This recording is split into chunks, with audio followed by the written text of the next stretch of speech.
days since we said bye to the others in Nasha Town. Still no news about Rerir, though. Where could he have slunk off to? If only he was gone for good. But with all the trouble he stirred up before, there's no way we've seen the last of him. Hello! You must be the traveler in Paimon? Mr. Flynn's has been looking for you. Unfortunately, there's been a serious wild hunt attack over at the quarry. He thinks it's time to regroup and figure out a plan. The wild hunt? Oh, uh-oh. We better get over there, right away! Come on, let's go!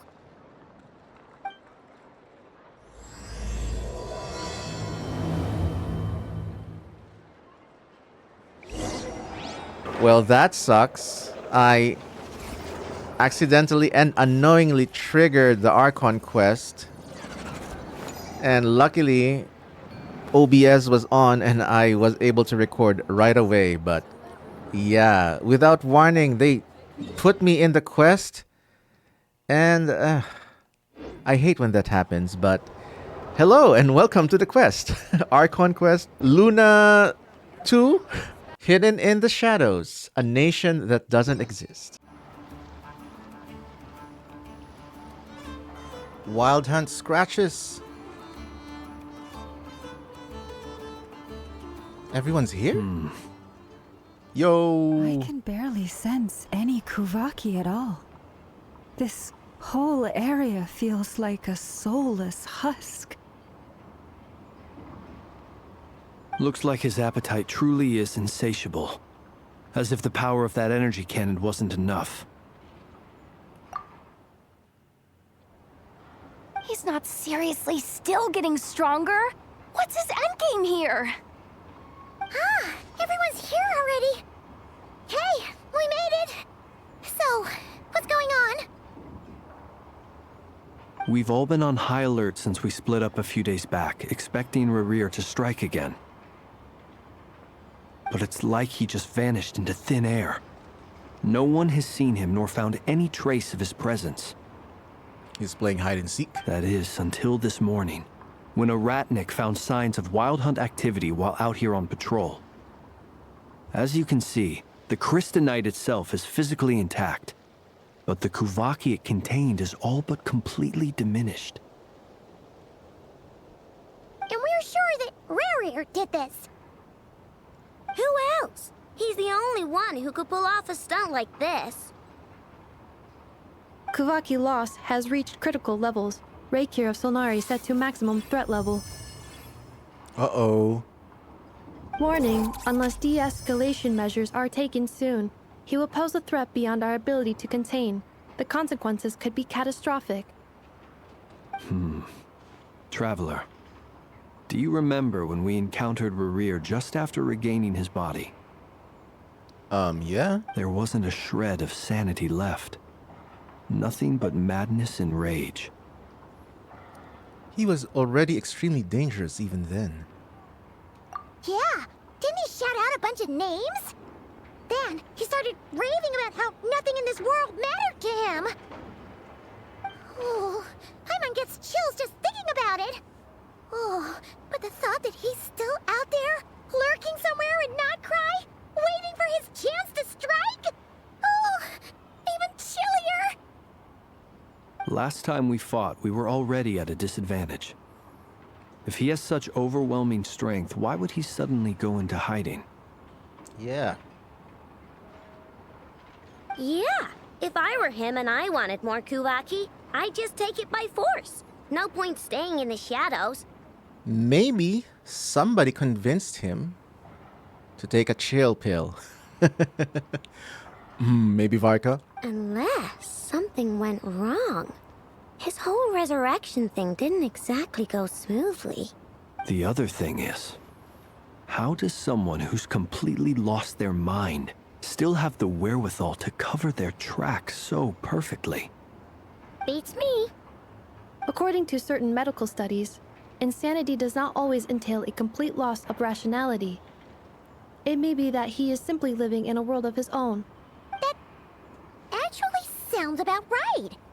He was ranting away to himself the whole time, like he had zero interest in talking to us. There are many unanswered questions here. He could be right under our noses, and we'd still be in the dark. Besides his name and title, we know little about him. Certainly nothing about his past, or what he might be hoping to achieve. Exactly. And we wouldn't even know where to begin looking. Even Boss hadn't heard of the Rerir of Solnari before all this. I'd be willing to bet that even if we gathered together every scrap of intel in Nod-Krai, we still wouldn't find more than, like, 3 useful facts about him. Ooh, nice pose. I like this. This could be a reaction meme or something. So, if we do nothing, he'll just keep getting stronger. But if we want to investigate him, we have no idea where to look. Last time we had Marrionette and her big robo-buddy to help us, and we still barely held our ground. If we had to face him alone... Oh, I like this. I like this tableau. Everyone's so attentive and paying attention to Paimon. Paimon's head hurts just thinking about it. What are we supposed to do against a threat this big? My goodness, they're so serious at this point. Well, I do have a little hunch about his next move. Given that he attacked the quarry, I'd say it's likely he'll target other places rich in Kuvaki. Somewhere like the Eye of Krati, or the Pillar of Embla. One thing's for sure. If we just sit back and let him keep absorbing Kuvaki, we really won't stand a chance against him. A perfectly reasonable hypothesis.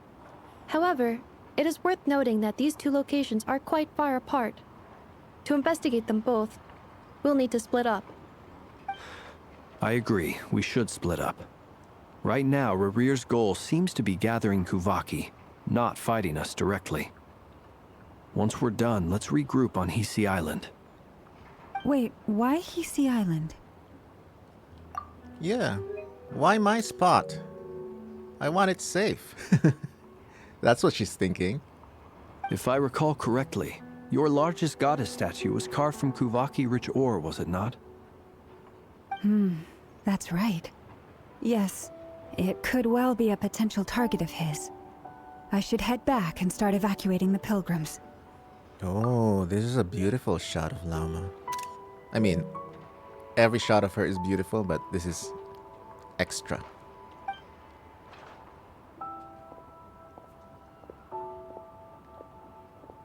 And she's gone. Splitting up's always gonna be risky. But I guess we don't have much choice, right? We're in a race against time here. And if we do run into Rerir, what then? Rerir's name is such a tongue twister. Rerir. That's when you follow the 3rd rule of treasure hunting. Run like the wind. Oh, she knows the Joestar technique. Didn't you say the 3rd rule was go with the flow? Nice shot. I don't know. Did I? Anyway, whatever. In this situation, go with the flow means go find backup. Agreed. If anyone finds so much as a trace of Rerir, do not pursue him. Get out of the area and alert the rest of us as soon as possible. We need to put safety first. All right, we'd better get moving. Come on, Anetha, let's go.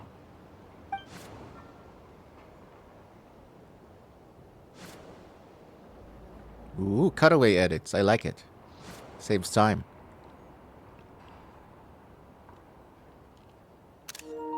That is a beautiful shot.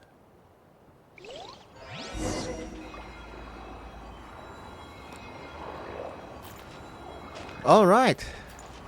And that was our cold open introduction to Luna 2's Archon questline. Hello and welcome. I am Lionmight. I'm a professional composer, music producer, and dedicated Genshin whale player. This is my playthrough with lots of commentary and lots of, screenshot taking sessions. So if you're looking for an Archon Quest experience with no commentary and just pure gameplay, this is not the video for that. But yeah, if you like personal commentaries with Archon Quests, then come and join me. Let's go. Alright, let's go see the others.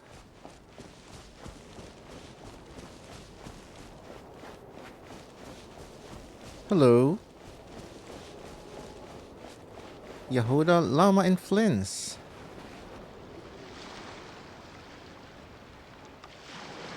Any leads? Nope. Diddly squat. No clues to where he might be hiding. It's like he's a ghost. Ooh. It feels like we're sitting on a powder keg that could go off at any second. Oh, I hate this feeling. I'd rather face him head on than be left hanging like this. Calm down, girl. So, you guys didn't find anything either? Oh, is my music off? Oh, it is. Not loving the word either. How about you, Flints? I questioned a few Ratniki and eventually narrowed my investigation down to one suspicious individual. But by the time I got to his place, he was already gone. Almost as if he knew someone was on to him. Either that or he's just extremely cautious and doesn't stay in one place for long. He's been biding his time for a while now. The question is, where or what is his next target? No idea. Since regaining his body, he seems to have lost all interest in the fragment in my possession. If he did still want it, he's had plenty of chances to take it. All we can do now is hope that Ino and Anefa turn up some leads. Darn it, Rerir. If you've got the guts, come face me one-on-one! She is confident, I'll give you that. And also I like all the Yehuda poses. It's all so funny. Uh-oh. Wait, he's actually here? I didn't mean it! I swear! No, it's coming from... Uh-oh. Uh-oh. No! Columbina! Silver Moon Hall! The Lady Kutar might be in danger. Let's get over there, quick!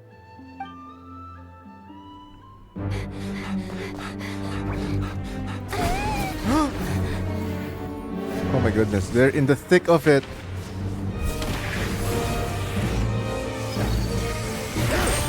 The most epic game of tag? No!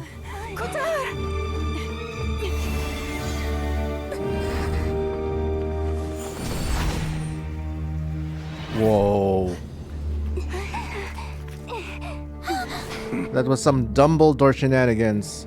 Why is he attacking the damsel elect? What's going on? Good job, Llama. Stop him!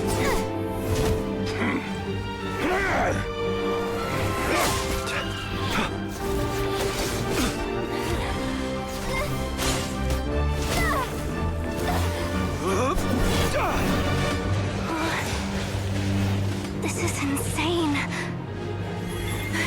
Yehuda, get Kutar out of here! On it. My goodness, it's the theme song.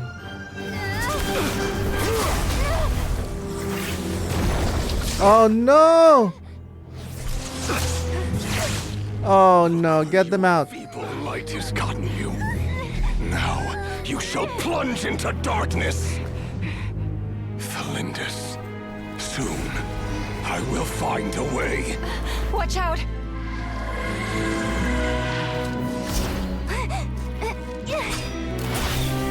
Go, go, Animo. Whoa, Columbina! Such fast reflexes. But it's, oh my goodness, it's taking a toll on her.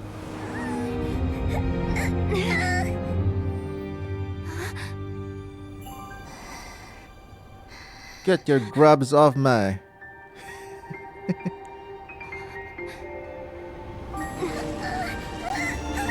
wow. Wow! Go, go, Lumine! That's our girl. Woohoo! I know, Inefa!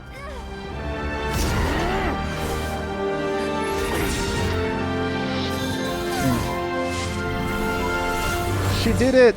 She did it again!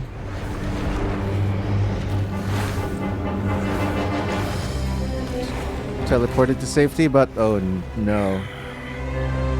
Find them. Even if it means turning this place to ashes. Okay, Vincent Valentine from Timo. That was too close. Oh, we barely made it out of there alive. What's that guy's deal? How'd he get so crazy strong?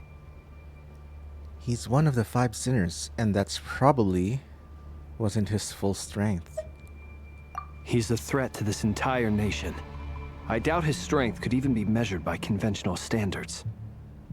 Yeah, that's not even the important thing. I have a question.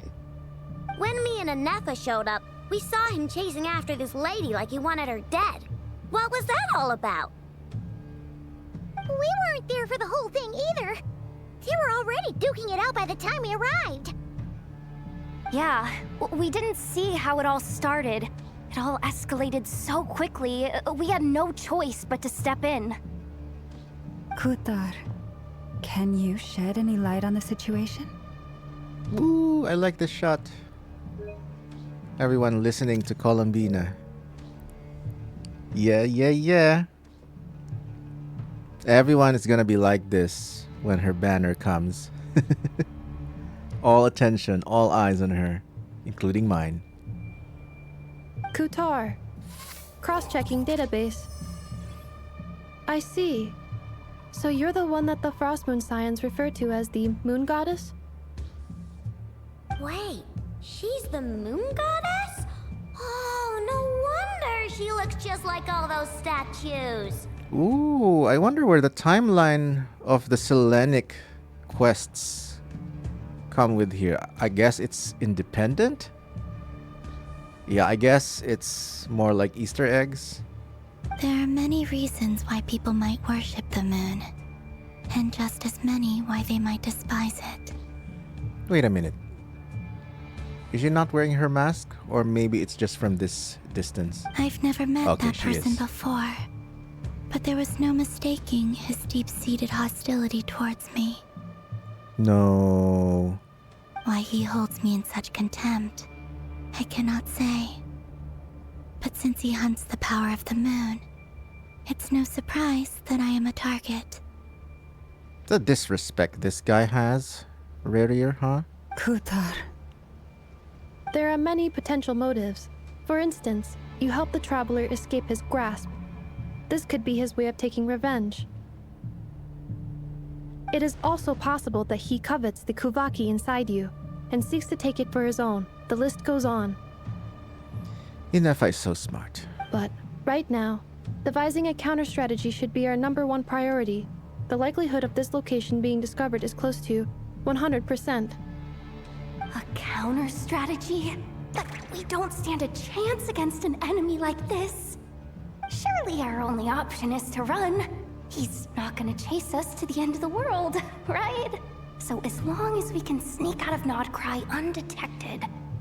No, don't do that. Then the whole of Nod-Krai will be unprotected. No, I can't say that. Come on, Yehoda. This is serious stuff. You can't suggest we all just chicken out. That's right. That's right.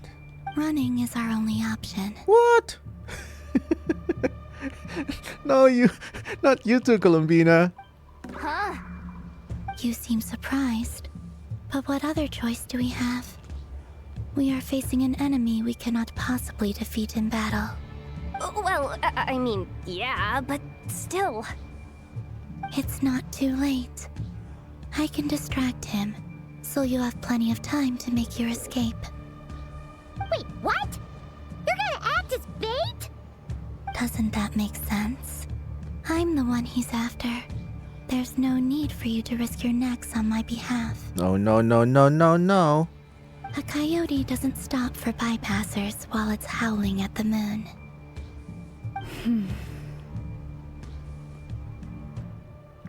Llama in deep thought. What is it, Llama? The Frost Moon Scions have already grown accustomed to life without their goddess.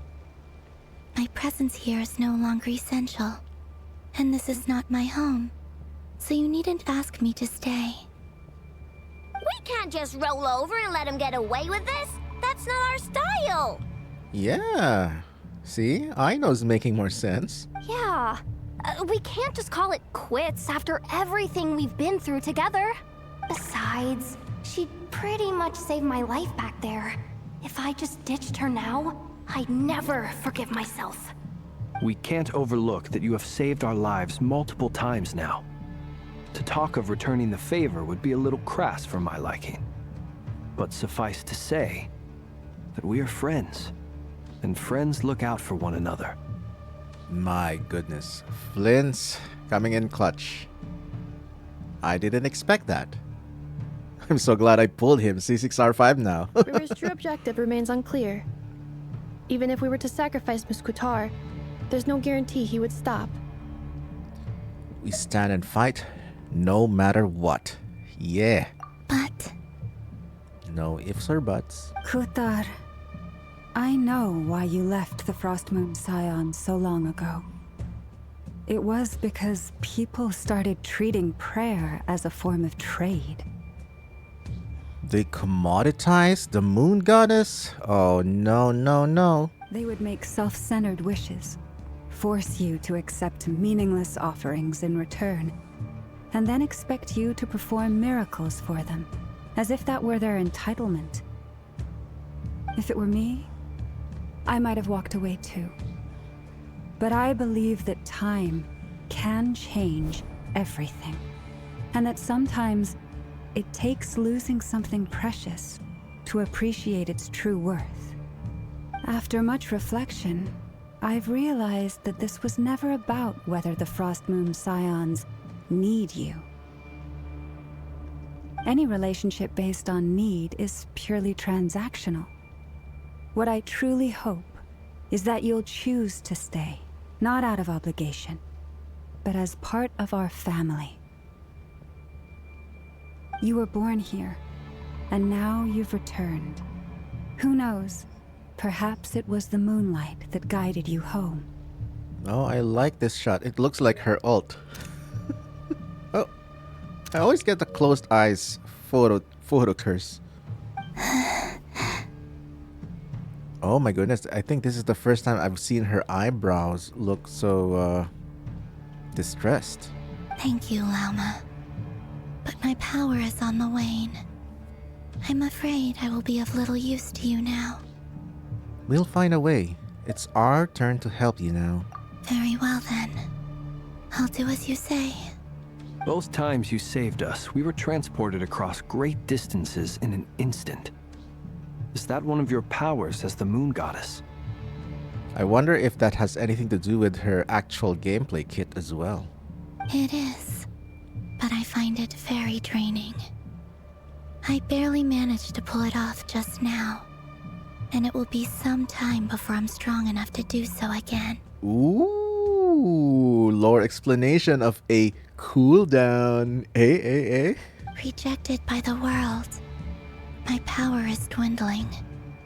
Like a lake, cut off from its source, slowly shrinking away. Now, it has almost run dry. What do you mean, rejected by the world? The 3 moons belonged to the ancient Bygone era in which they came into being. From the moment I was born, the world itself has been steadily sapping away at my strength.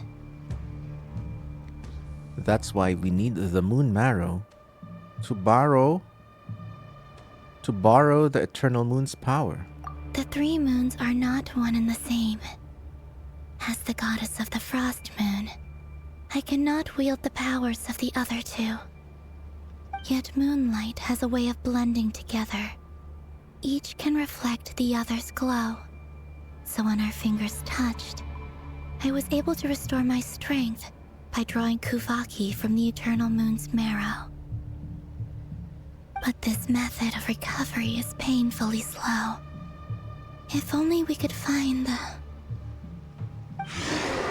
Oh no. It's the Wild Hunt! Even faster than we expected. We'll have to finish this conversation later. Oh my goodness, look at them. Their game faces on. See how those Wild Hunt creatures are running away from us. They're likely just a scouting party, which means Rerir won't be far behind. Then what are we waiting for? Let's get the heck out of here!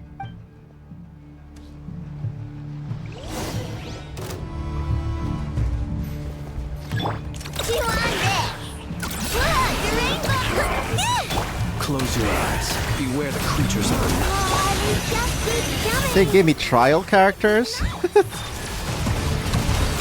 Rerir's closing in on us. We need to pick up the pace. There's too many of them! But I have all these characters. Can't fall back on Qatar's house to escape. This goes on much longer. Wait a minute, I want to see something.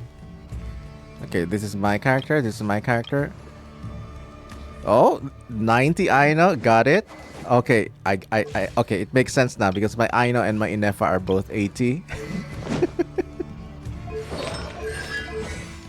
And oh my goodness, leveled talents for Aino. What a luxury. Oh, and their Inefa is C3, got it. Alright. Alright, Hoyoverse.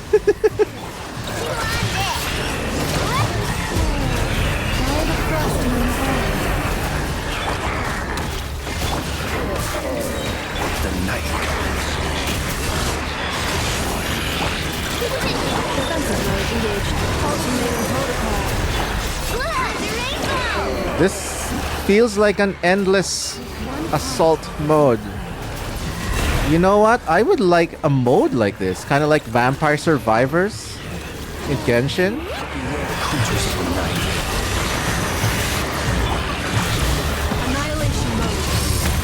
Oh, there is one in Fontaine, but that's just one type of mob. It would be nice to have variety.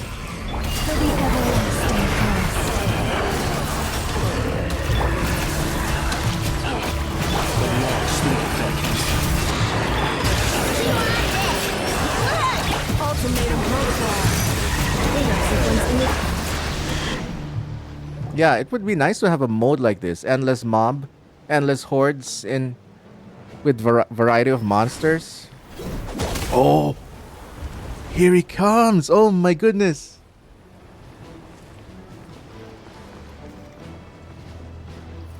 The Grandmaster. Finally, you decided to show up.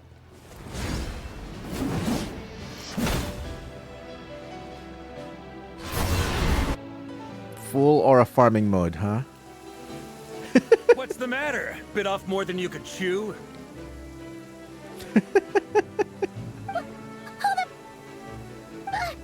How are you? Oh, Paimon. Uncle Varka! You're back from Amsvartnir? Oh, you're Varka? Grand Master of the Knights of Favonius? Damn right. We could save the intros for later. Right now, let's get you all out of this hellhole. Follow me. I know somewhere you'll be safe. Oh, is that where I think it is? That's the one. Come on, move! There's no time to waste. Okay, he does sound like a mature warrior. Kind of gruff voicing. I like it.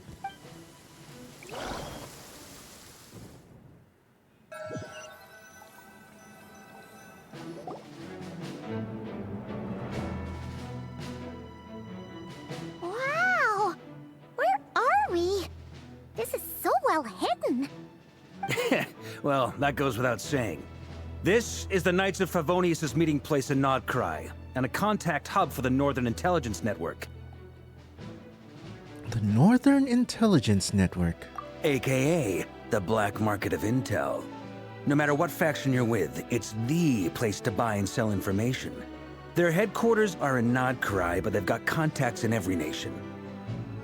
I'm pretty sure Nefer has something to do with this. As an expeditionary force on foreign soil, working with them has offered us the most effective way of getting our hands on reliable local intel. This is where we meet, so naturally, it's secure. Anyway, where were we? Folks from Nod-Krai should be pretty familiar with me by now. But I believe this is the first time we've met. Lumine, Aino, and Yahoda all doing the boastful pose. I like it. Allow me to introduce myself. I am Varka, Knight of Boreas, and Grand Master of the Knights of Favonius. Finally. We've heard all about you. This meeting's been a long time coming. Oh my goodness, yes. 5 years. 5 years it has been since we first heard of Varka. My goodness. This is a historic day. You look way younger than Paimon expected. But you definitely have that Grand Master vibe. Oh my goodness. Paimon is just spouting what the community has said about him. Well, I'm no spring chicken. Just not showing my age yet. Definitely feeling some of that back pain today, though. Rushed back from Amsvartnir without a wink of sleep, only to get right into another fight with that freshly revived maniac. Another? You mean you fought him before? Yep. He wasn't nearly as strong back then, but he was still a formidable foe. I brought some of the knights along to give him a little surprise, but he saw us coming from a mile off. Is he talking about the cliffhanger from the previous quest, maybe? I guess we'll find out soon enough. My squad took heavy injuries, and I barely made it out alive myself. We knew it might have been our last chance, so we staked everything on it. But still, it wasn't enough to stop him. I tried tracking him down afterwards, but he didn't leave a trace. Even in his unhinged mental state, he's as cautious as any trained operative. So, I decided to come find you. And as luck would have it, turned up to find you being ambushed by the Wild Hunt. The rest, you already know. I wonder how his kit is gonna be. I was hoping it would be some kind of Chaska variant, so he'll be as versatile as her, but who knows? Is that why he's been frantically absorbing Kuvaki these past few days? Because he sees you as a threat? Maybe I'm part of the equation, but even if I weren't, I'm sure he'd still be gathering power. He's clearly working up towards something. Note to self, Uncle Varka's strength rating officially upgraded.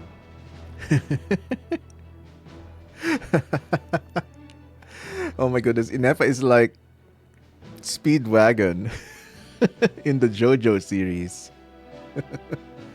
Providing additional live commentary and context. Guess it's my turn to ask questions now. So, what exactly has been happening in Nod-Krai? Why is the Wild Hunt returned in humanoid form? And why is it after you? My goodness, this is like a classroom. It's a long story, but I'll try to make it quick.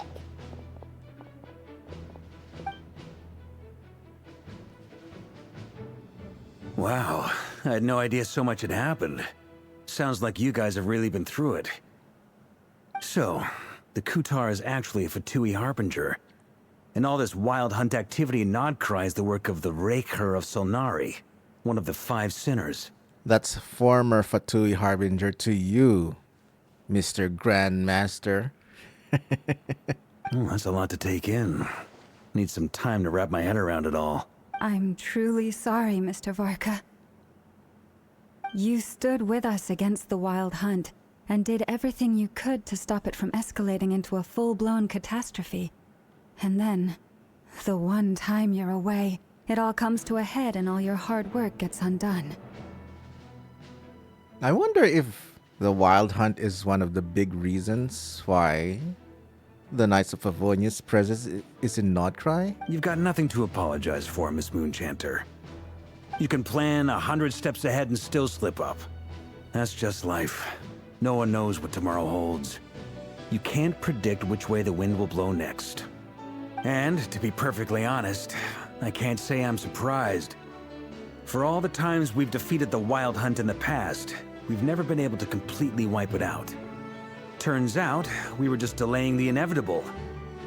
Defeated the Wild Hunt in the past. So yeah, they've probably been fighting it for a long time.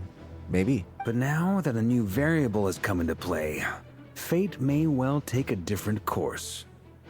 A new variable? You mean us? Mm-hmm. Who else? And in a strange way, I think his resurgence might not be an entirely bad thing. The Wild Hunt is like an unrelenting force of nature, but Rerir is an individual with an agenda. He's gotta have a weak spot somewhere. That said, while I was explaining everything just now, some of the points that Mr. Flint's added caught my attention. Mr. Flint's. They're also formal with each other. You mean about our mystery ally? That's right. From what you've said, not only did they lead you straight to some key files, they also shielded Hisi Island from a lethal Kuvaki blast. I don't know who or what could pull something like that off. Heck, even Miss Columbina doesn't have a clue. I hadn't heard the story about those files. Would you mind repeating their titles for me? Wild Hunt Phenomena Log, a Nod-Krai and Ratnik's Field Journal, and Kuvaki Survey Log. Oh. No. Still doesn't ring a bell. So there is an unknown force that's also helping, huh? I guess I have to review my playthrough of the previous quest because I might have overlooked that info because everything else was just so epic. Another dead end. Guess all we can do now is hope that our mystery ally keeps showing up when we most need them. Still, it's safest to assume they won't be intervening again. From here on out, we'll have to resolve this crisis by ourselves. Your intel also explains something else I've been wondering about.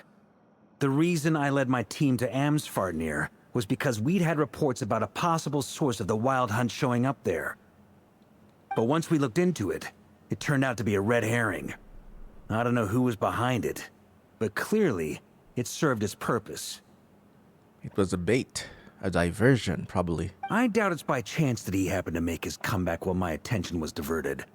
And from everything you told me, it sounds like his scheming began well before his return. So maybe luring me away was all a part of his plan. But is it even possible that he orchestrated all of this by himself? The Moon Maiden and the Rerir of Solnari. Nod-Krai of all places. The way everything is unfolding, it can't be a coincidence. Ooh, so serious. So, what do we do now? Got any ideas? Right now, we've got at least 3 things to consider. Let's go through them one by one. First, we need to figure out how to take down Rerir. If we can't beat him in a straight-up fight, the rest won't even matter. To my knowledge, the bulk of Nod-Krai's fighting force is already gathered here. But even with everyone united, we're still no match for Rerir in his current state, let alone with his power still growing. Man, I like this. I like Varka's characterization. I think he's even like a more magnetic leader than any of the other Nod-Krai characters combined. I mean, Lauma herself is a leader, and Nefer is kind of a leader as well in her own little bubble. But man, the commanding presence of Varka is just way, I don't know, it's more influential. What if there was a way to tap into a new power of our own? How so? Have you thought of something, Columbina? 3 moons once watched over this world. The Eternal Moon was the largest. The Frost Moon was the brightest. And the Iridescent Moon was the most mysterious.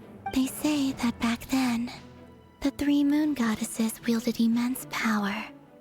Enough to shape the workings of the world itself. I now bear the Frost Moon's power, and the Eternal Moon's marrow resides within the Traveler. Hold on. Are you suggesting? Another moon wielder. The iridescent moon, the last piece in the puzzle. That's right. If we can find the iridescent moon's marrow, I will be able to regain my strength much more quickly. The 3 moons are said to stir the tides and illuminate all things. Perhaps they hold further secrets beyond our understanding. According to my analysis, the solution is feasible. However, it is subject to one major condition. How do we locate the iridescent moon's marrow? That is the big question. Inefa's asking the right questions. I know a way, but we will need to visit the Fatui's Experimental Design Bureau. No, not that place again. The Experimental Design Bureau?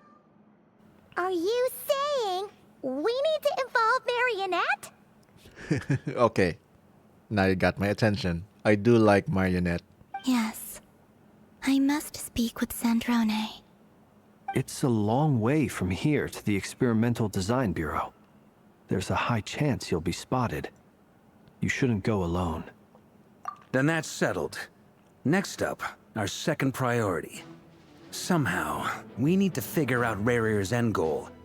As you saw for yourselves, when he was still in his wild hunt form, everything he did was for the sake of recovering his body and resurrecting himself. His first act since then, after laying low for a while, was to try and assassinate this young lady. Yeah, still don't know why. People's obsessions often reveal their greatest vulnerabilities. There must be a reason why he despises the moon so deeply. Perhaps it sheds some light on his title, the Rerir of Solnari. The Wild Hunt has plagued Nod-Krai for centuries now. If we want to stop it for good, we have to get to the root cause of what's driving it. It's true. We still know very little about him. If Kuthar hadn't given us that lead, we wouldn't even know his name. But where would we even start? I doubt even the Intel Queen of Nod-Krai has a clue, and she has info coming out of her ears. Intel Queen. Ooh, I know who she's talking about. Oh? Uh-oh. That's a rather hasty conclusion for someone who's so painstakingly meticulous when it comes to dealing with machines. My goodness, I missed that shot. Let me save recent gameplay. I like that shot of her side view and everyone's behind. That's so... I don't know, it's so badass. I was here all along. She heard me.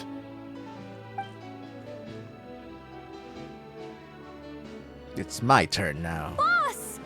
What are you doing here?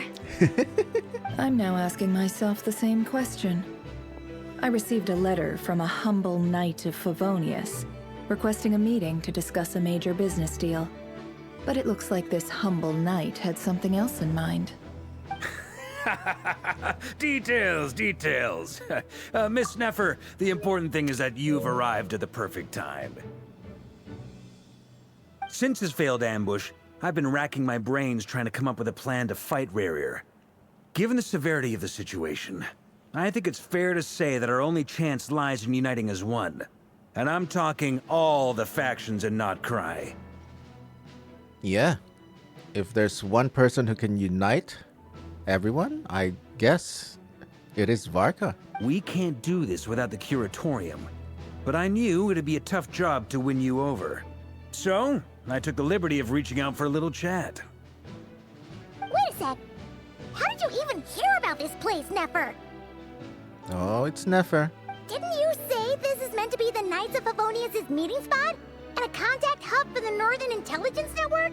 And isn't it supposed to be super hidden? You really think he could have gotten settled in Nod-Krai without my help? Besides, I'm the one running this gig. Of course I know where the meeting place is. You mean you're... Allow me to introduce the current head of the Northern Intelligence Network. If it's intel you're after, she's your woman. Pretty much seen and heard it all. I mean, nobody else really fits the bill.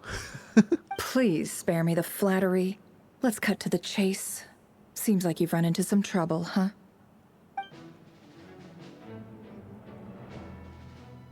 Well, this certainly qualifies as an unforeseen crisis. On behalf of the Curatorium of Secrets, I wish you all the best of luck. What? So you're just going to sit this one out? Why should I get involved? What could possibly be in it for me? What if we told you we can't do this without you? Oh? Then I'd say you'd better make it worth my while. I don't work for free. I can't put a price on something like this. It's just not in my nature. But then again, you and I have always been polar opposites in this regard, so I can't exactly say I didn't see this coming. If you insist on compensation, I will pay you. Consider this a formal commission. Sound fair? You just don't give up, do you? Too bad. I know you well enough to know you can't afford my prices. My goodness, did she just call Llama poor?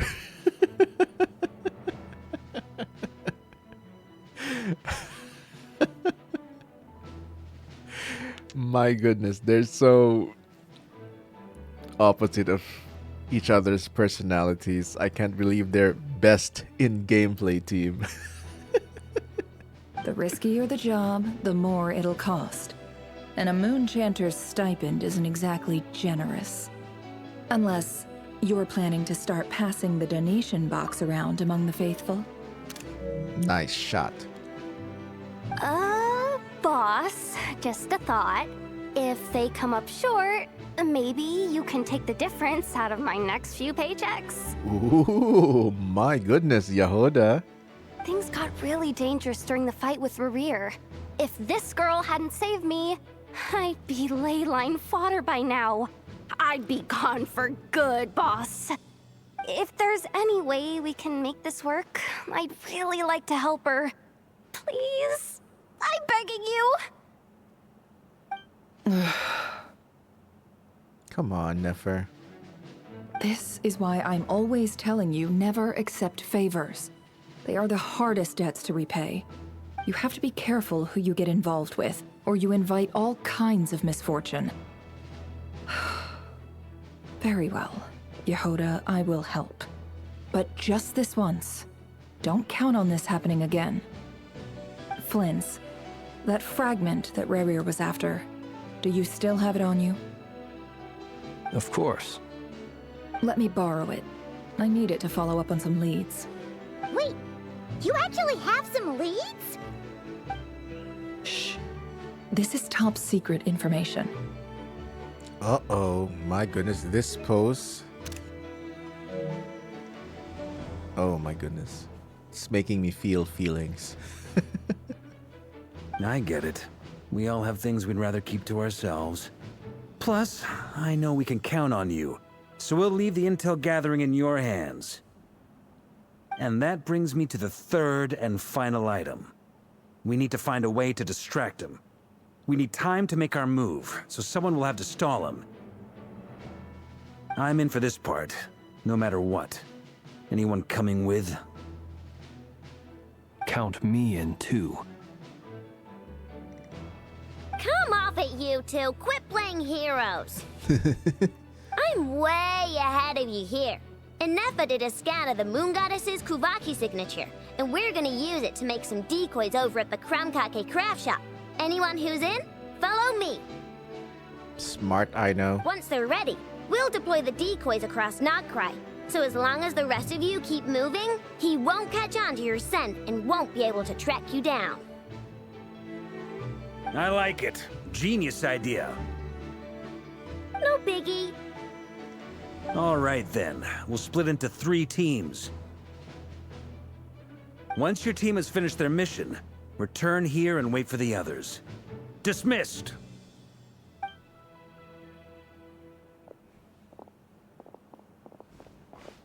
Yeah, this is exciting. It got me really riled up.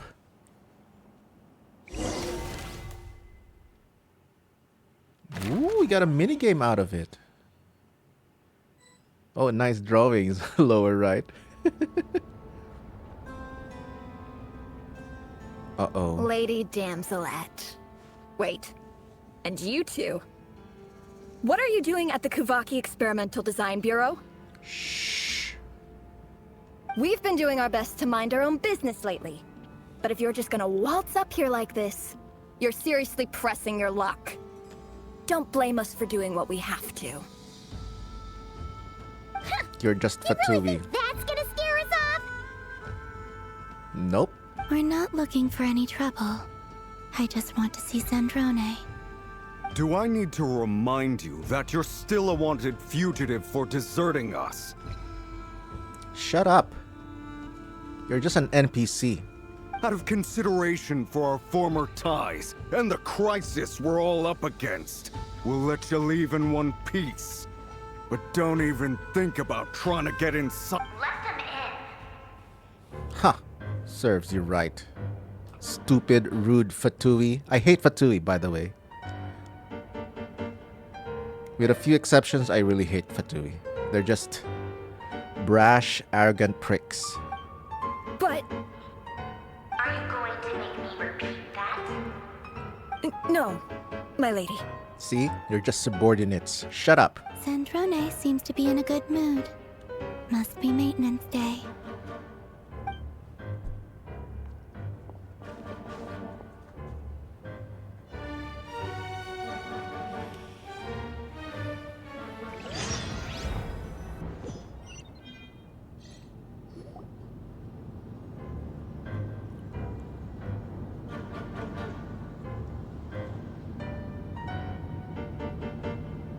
So tell me, to what do I owe the honor this time? Oh, I like that. I think that's the first time I've really seen the winder key behind her spinning. Actually, before you answer that, just so we're clear, we're not colleagues anymore, Columbina. I don't owe you anything. I promise it's nothing big. It seems like you've gotten the wrong idea here. The only reason I let you in was because I was bored. It seemed like a way to kill some time and satisfy my own curiosity. Whatever miscalculations I may or may not have made in the past, I haven't lost the plot enough to even consider sticking my neck out for your sakes. Oh, you're just being coy. You care. You care a lot about Columbina, don't you? I'd like to speak with Arlecchino. Father mentioned. Whoa. What? Huh? You mean the knave? You mean the knave who tried to assassinate Farina? My Farina? No way. I'd like to speak with Arlecchino. Is she in Nod-Krai?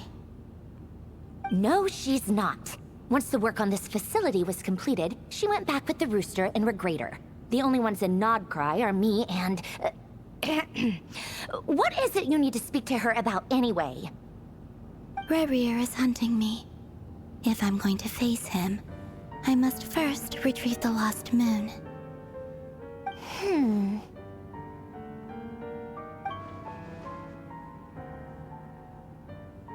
Marrionette seems lost in thought, but she doesn't look surprised. She must know more than she was letting on. I don't understand what Arlecchino has to do with the iridescent moon's marrow, but at this point, I have no choice but to go along with Columbina's plan. Is that a no, then? We're only doing this to stop Rerir. He is our common enemy. As if I need reminding. I was this close to settling things with him before someone decided to whisk me away to their weird little garden. You mean rescued you? She's smiling. She loves what she did. Have you held any tea parties lately? She's so casual. Tea parties?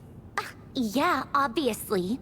You don't seriously think we'd pack it all in just because you aren't here. Does that imply that they usually have tea parties together? Oh, that's so cute.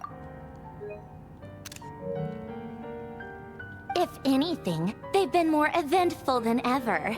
Just me, Arlecchino, and a bunch of insolent, insensitive guests who won't stop asking where you've gone. Oh, they've been a real joy. I bet you served them the worst tea you have. Just like you used to do to me when I upset you. No way. Who cares about how good the tea is when there's no one around to drink it? I keep losing people. See? She cares. She's just acting strong. First Rosaline, now you? I'm running out of people who can make me laugh.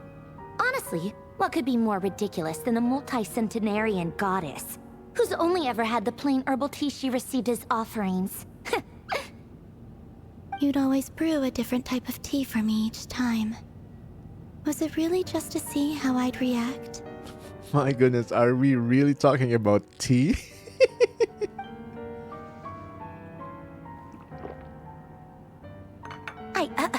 Well, duh. Why else? Watching you squirm was practically my only form of entertainment. Meanie. Or was she genuinely trying to introduce Columbina to new flavors? Maybe all that coldness is just an act, and they actually get along. See? I'm not the only one who gets it. Oh, yeah. And Capitano sometimes used to bring Tartaglia around too. But I guess we won't be seeing him again. My goodness, all the Fatui Harbinger name drops, huh? Well, I guess we are overdue for a get-together. Polonia! Have Fevronia pass a message to Arlecchino for me. It's time for tea. Will suffice. Pass along a message for me, too, if you would. My body cannot contain the marrow of 2 moons, so I'll be leaving one of them in her care. What? Excuse me? Who said you were on the guest list? If my tea meant that much to you, maybe quitting the Fatui wasn't your brightest move. Back when you were under the Tsaritsa's protection, no one would have dared come at you so openly. I doubt Rerir cares about Fatui. But that protection didn't come for free. In fact, I paid dearly for it. At the end of the day, it was just another transaction. I just got tired, that's all. I never wanted any part in their grand ambitions, and I've had enough of being treated like a bottomless supply of power. There you go. That is solid info on why she left the Fatui. Good on you, Columbina. Screw the Fatui, as always. Screw the Fatui. It brings back memories from the old days, when I was still worshipped as the moon goddess.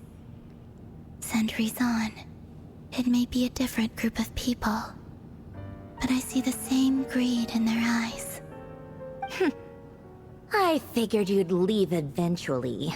You didn't have as much of a reason to stay as I do.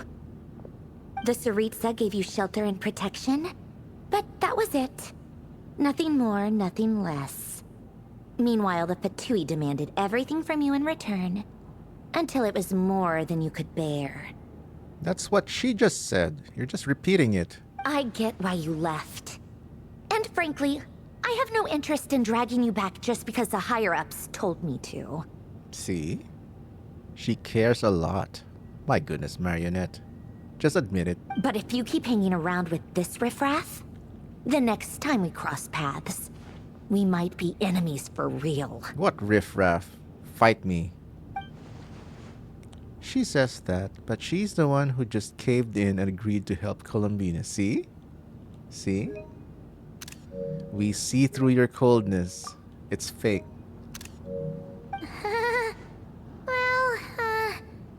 Guess that's our cue to leave. You'd better not keep Varka and the others waiting. That might be your plan.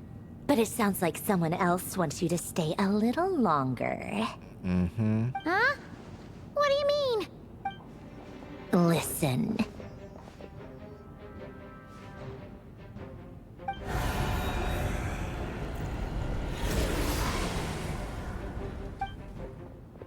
Wild Hunt. My lady, it's the Wild Hunt. A horde of monsters is headed straight for the facility. Ugh, another uninvited guest trying to crash my tea party. Clear the area! I'll handle this. Wait, what? You want us to leave you here by yourself? Huh, you'll be lucky to make it out of this alive. You really think you can afford to worry about me? Go on, get out of here! You may have stopped Polonia from crushing him last time, but I've made sure that won't happen again. The entire Experimental Design Bureau is rigged for war. Okay, Polonia's design is kind of cool, really. I hope he's part of the gameplay kit if Marrionette is playable. Stay and watch if you want, but it'll be at your own risk. You're not flagged as friendlies in the weapon system. Just be careful, okay? Don't tell me what to do! Look, if you're leaving, make it quick. Or you'll just get in my way. There's a secret passage on the second floor. It'll take you right to the plains out back. Stare all you want, Columbina. You're not getting another invitation to my tea party. I know. But thank you anyway, Zandrone. This is exactly why you shouldn't hang around with those people. All their melodrama and sentimental nonsense is rubbing off on you. Shh. She's just being nice. And you're being too mean. Come on then, Mr. Rerir. Let's pick up where we left off. It's your Wild Hunt monstrosities versus my beautiful creations. Let's see who comes out on top. My goodness, this has Phantom Menace feel all over it. The Battle of Naboo. Oh, it's a remix. Dun, dun.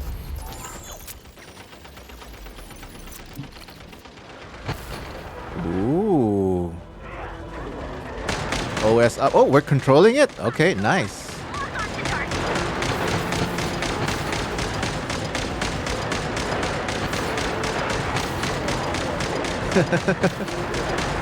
Fun little mini game.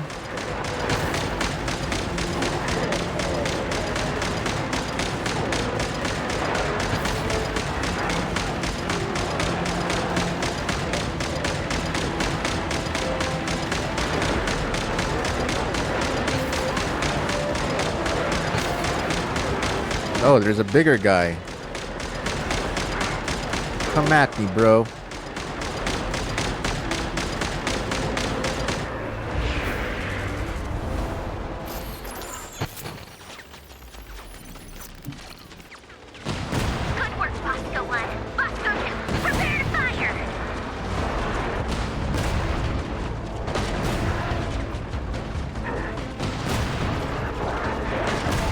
They made all these mini games just for us? How nice. I hope somebody edits something like this in Miliastra Wonderland. Just an endless shootout.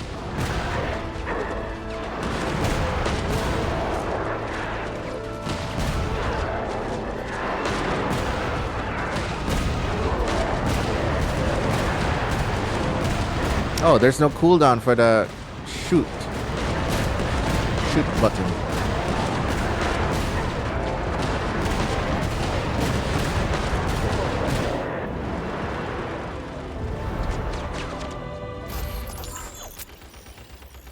I guess the point of this is to make us feel Don't let them get near.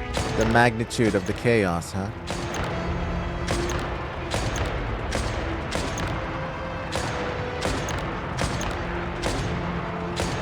They had us play a soldier, heavy, and now sniper.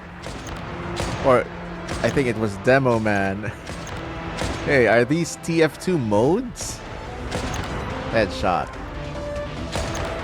Can we even do a headshot because they have no actual heads?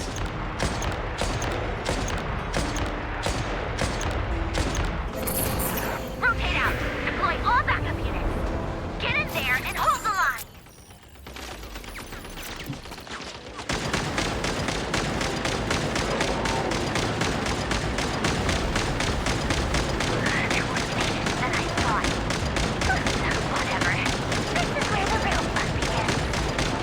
This is where the fun begins.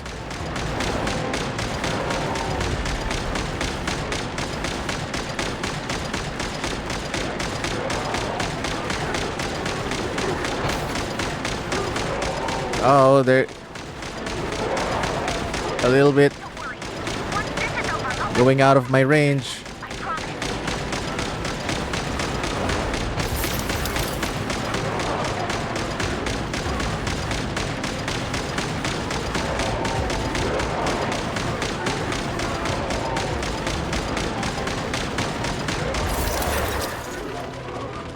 No.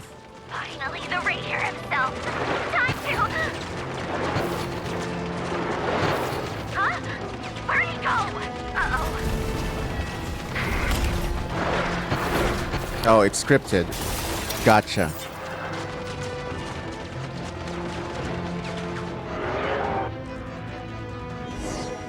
I think this might be more than Sandrone can handle. Uh-oh.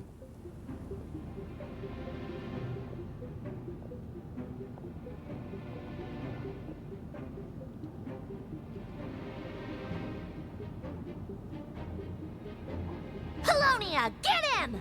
I've upgraded Polonia again since our last encounter, and uploaded every last scrap of your data. So let's finish this, once and for... She's not here. Where did she go? Hey! Over here, you big... He's not even interested in a showdown. Moon. Go. Keep searching. She cannot have gotten far.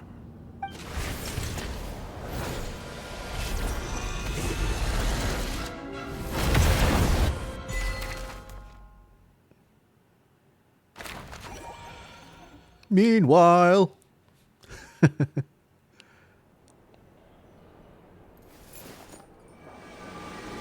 Oh, finally, we have the mortar room on.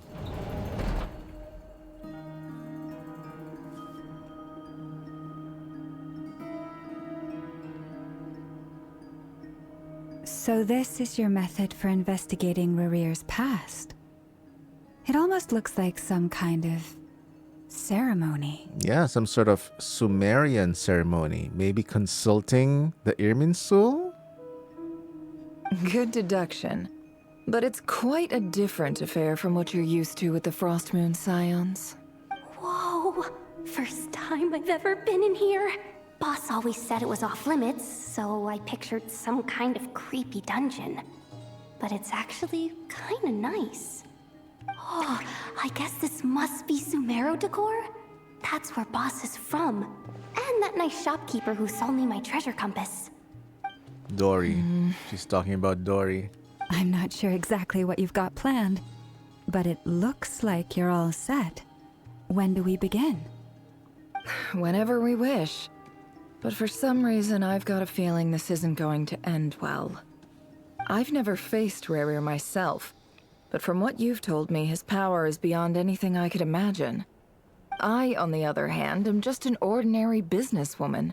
Our paths should never have crossed, yet here I am, forced to make an enemy of him. If you ask me, you're about as far from ordinary as it gets. So what are you saying? You're getting cold feet? Once I take a job, there's no backing out. Still, I have to ask myself if the power I'm relying on will even work on an opponent of this caliber. And also how to make sure I come out of this alive if things spiral out of control. Death is the one thing we can take for granted. It is the great equalizer, however fortunate or unfortunate we may otherwise be. So it's important to consider how to spend what lifespan we have left. Ooh, she's spouting philosophy. Come on, boss. Lighten up. Quit talking about death. It's bad luck. Did she just do the cinema pose? I'm gonna clip that. For once, I agree with you. When you're up against a foe like Rerir, there's no such thing as being too prepared. Is there anything I can do to help? That won't be necessary. I've already made up my mind. Time to cash in a precious favor I've been saving for a rainy day. Yehoda, I need you to find someone for me. The sooner the better. Eh? Find who? That shady merchant who sold you an overpriced treasure compass the other day. My goodness, we're involving Dory? This is gonna be good. Come on, boss. You're pulling my leg again. In what way is she shady? She showed up when I was completely lost and sold me a neat little gadget that was exactly what I needed. Trust me, she's a good person. Anyway, I know who you're talking about. Don't go anywhere. I'll be right back. A few moments later. I genuinely can't run any further.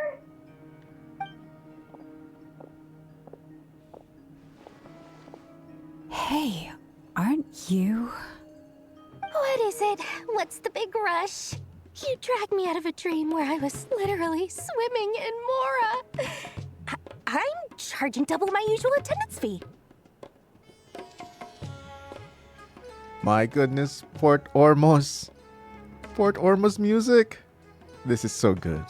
I love Port Ormos music.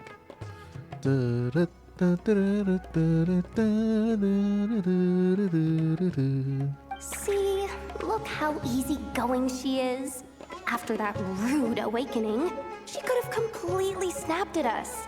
But instead, she kept it together and just asked for an extra fee. Oh, Yehoda, you sweet summer child. Dory, Sangama Bay? I never would have pictured you two doing business together.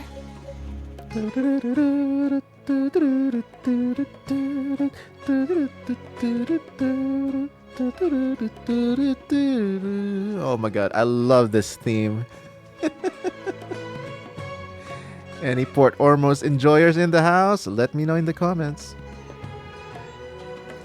If you want to make it big in Nod-Krai, it's all about connections. Lady Nefer just so happens to have a lot of intel that interests me. And she also did me a big favor in the past.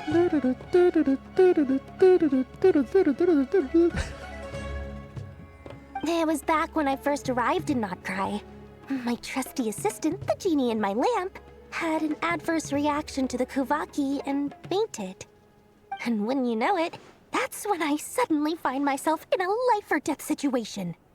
Good thing my compatriot was there to swoop in and save the day. I've been giving her a 30% discount off all of my goods ever since. Now, so that no one here feels left out, I'm willing to extend a 20% discount to fellow friends of Boss Nefer.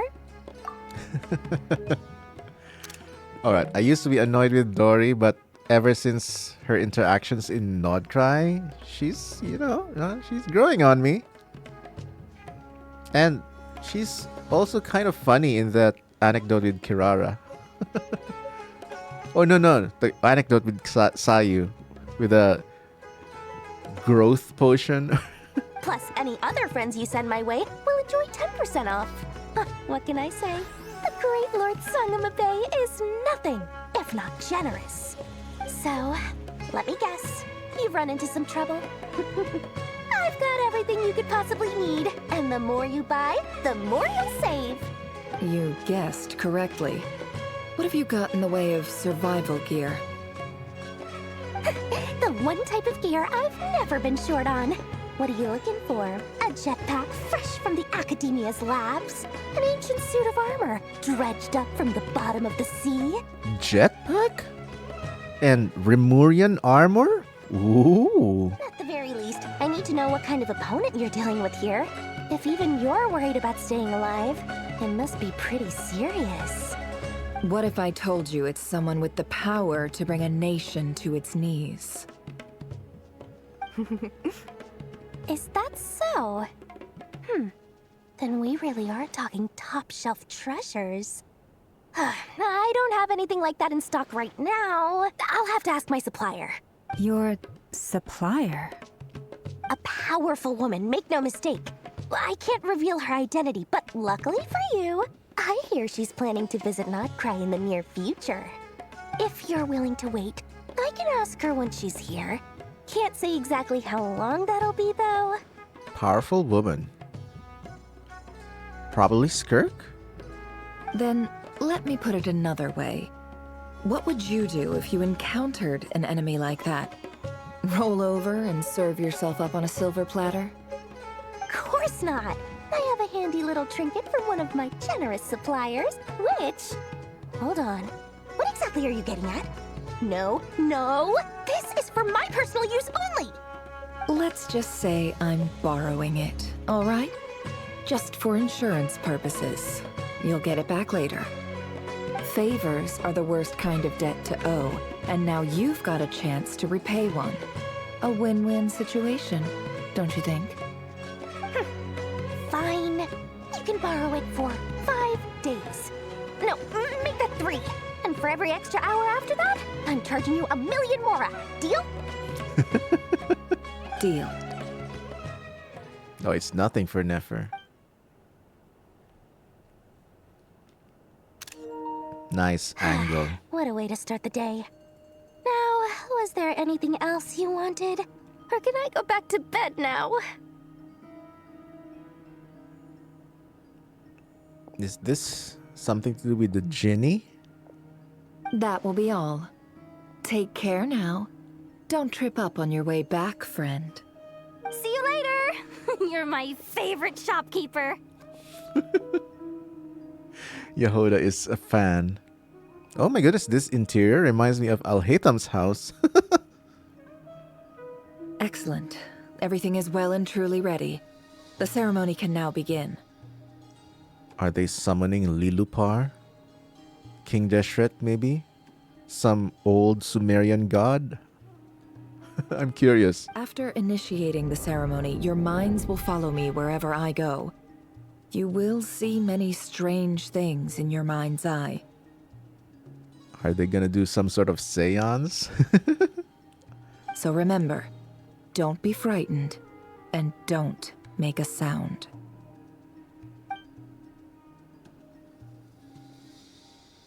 Now then, let us peer into the Rerir of Solnari's past.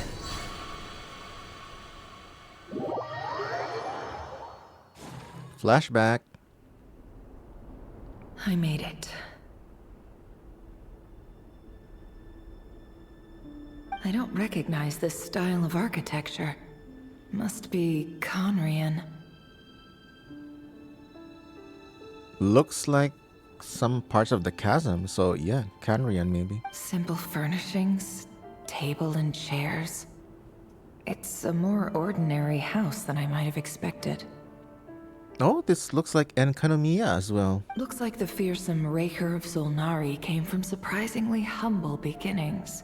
I wonder where she's getting this vision from. Who's supplying it? Unless this passed for luxury in Conria. Unlikely. It was said to be a very prosperous nation in its heyday. Anyway, I'll keep exploring. This is great music.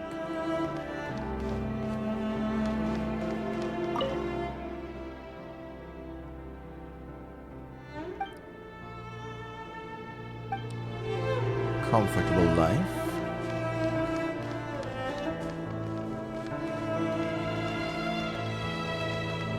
No gameplay kit.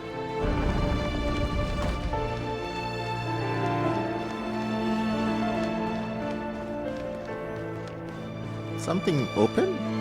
Is it the door? Oh. Maybe we should check out quest stuff before we explore. Hi, Rerir. Since you're working extra hours tonight, I thought I'd keep myself busy by checking out that new kebab shop. I've heard good things about their menu. Connery has kebabs? Okay.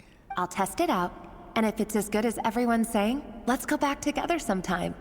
P.S. New stash from the Universitas Magistrorum. I brought some goodies home. A few teacups and a pin rack. Hope you like them. Yeah, looks like Conrian's just, are normal people. They didn't sign their name, but they must have been close. Sounds like they were living together.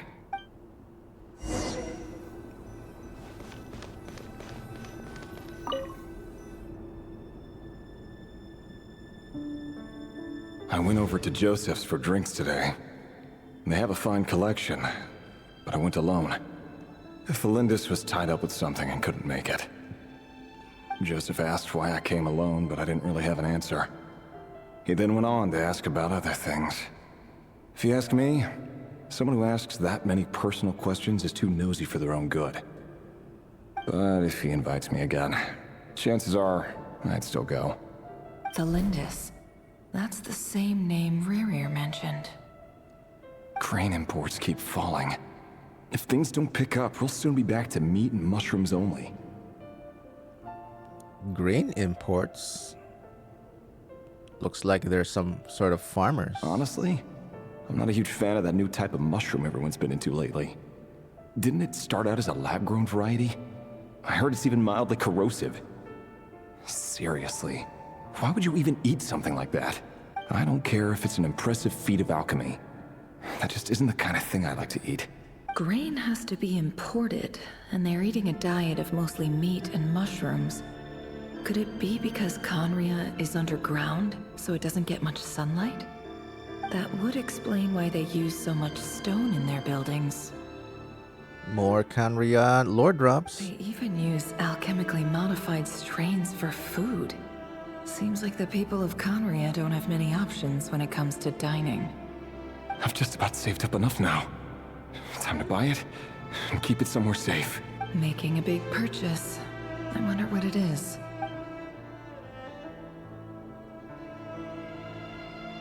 Ordinary Conrian.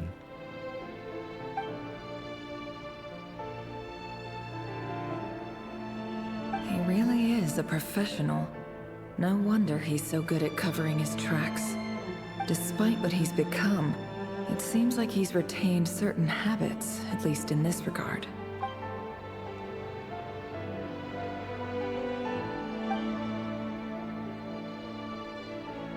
Mystery. Did Rerir rip it out himself?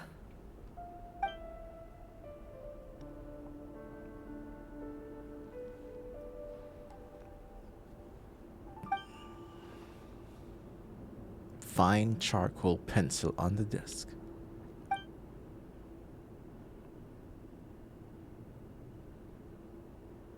Before I met you, I was convinced that my heart was nothing more than a stagnant pool. The burial place of a fallen moon. A withered, windless grove where the waters rested forever unrippled. Fallen moon? Ooh. It was you who helped me see that my heart hadn't entirely withered away. That it could still beat to the rhythm of love. This is just trivial sentimentality from the looks of it. Why would he go to the trouble of hiding that? The burial place of a fallen moon.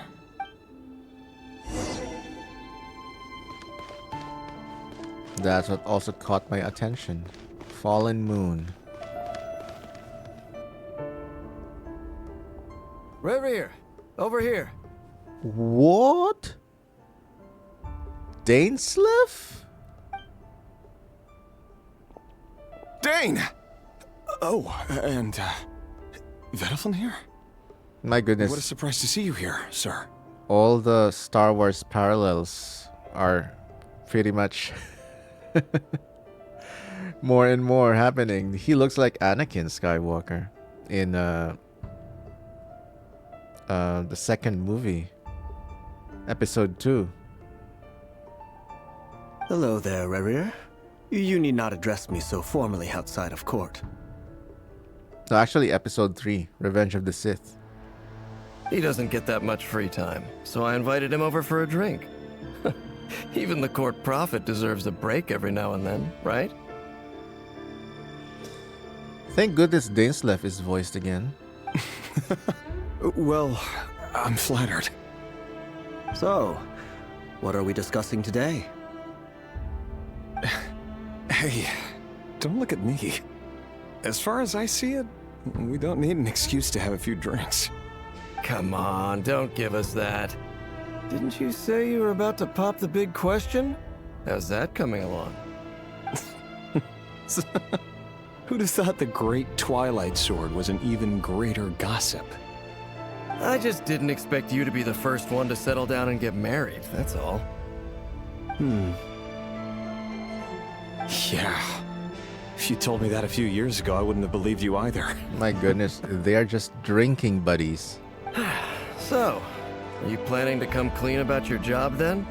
I'm guessing you still haven't told her. Oh. Must be some sort of spy. Sure, I'll have to tell her at some point. But I'll need to pick the right time and place.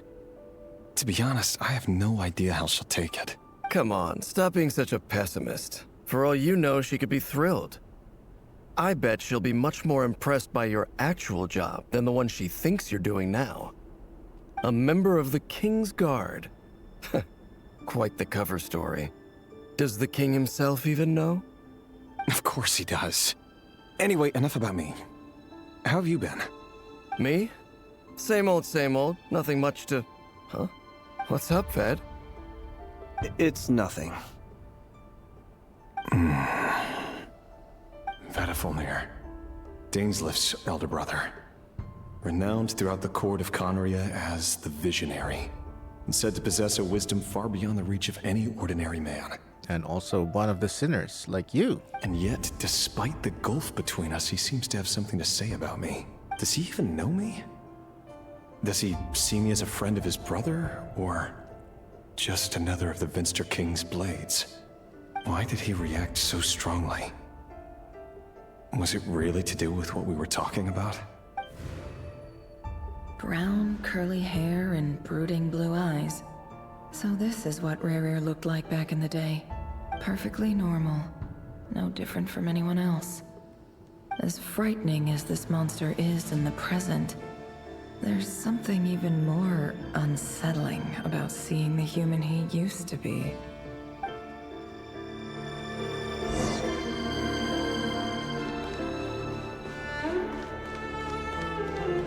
Any more stuff from outside?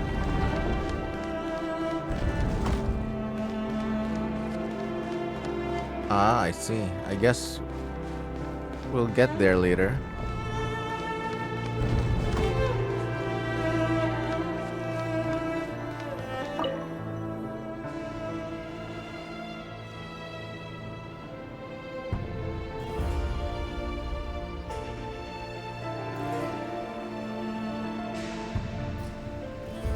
Felindis?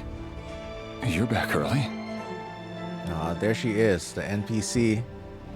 The lady NPC that everyone's been talking about. Our equipment's being serviced today, so I got off earlier than usual. How's your day been? She looks pretty. Aw, why the long face? Is something the matter? Has your boss been giving you a hard time again? Went for a drink with Dane and the others after work. Isn't that a good thing?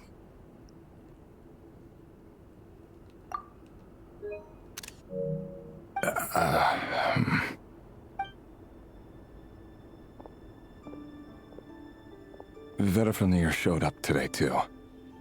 You know, Dainsleif's older brother. Ah, Mr. Vedifulnir. Yes, I've heard of him. They say that everything he says ends up coming true.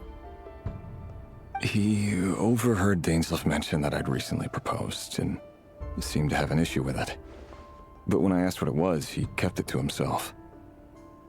So, you're worried?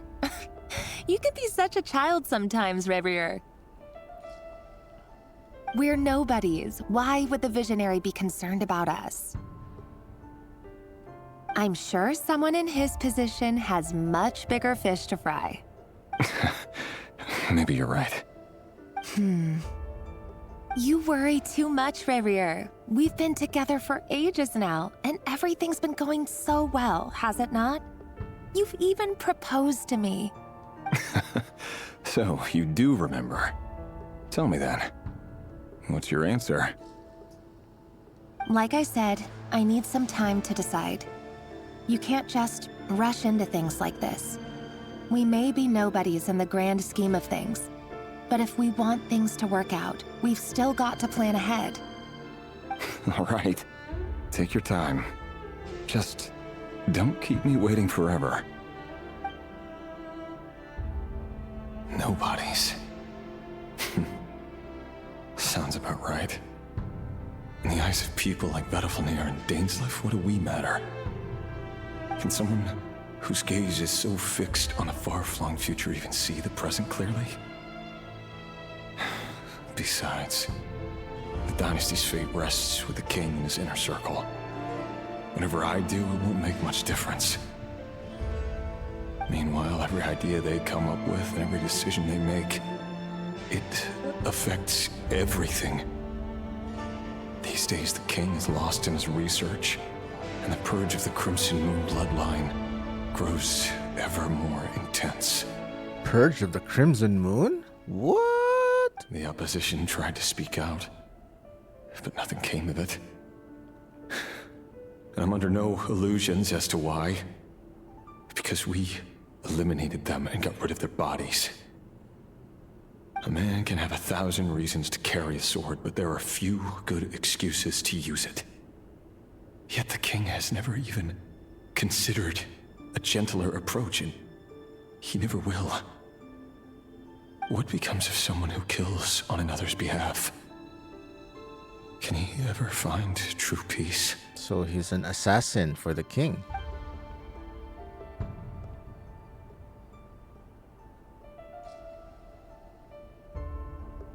Thelindis,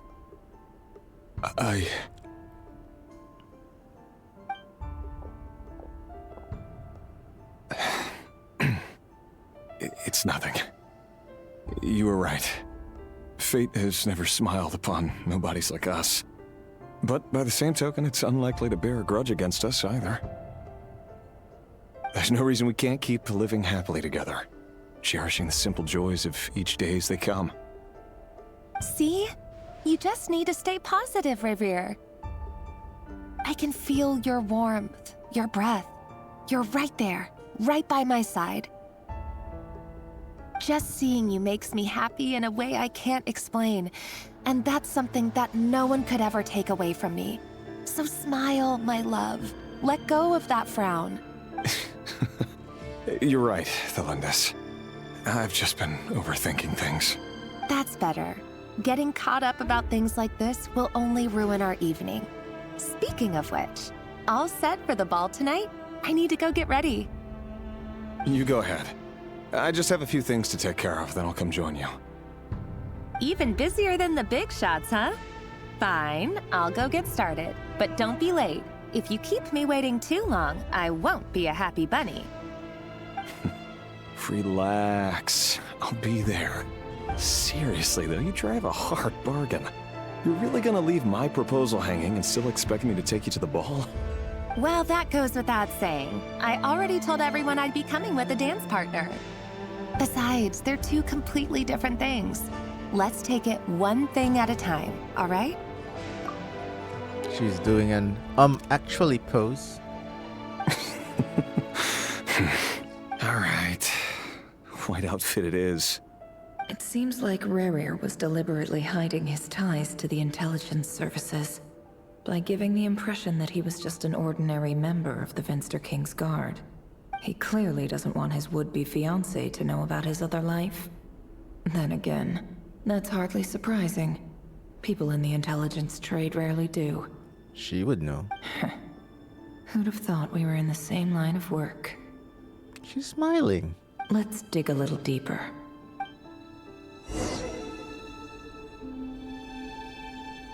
Looks like she found something she can relate to.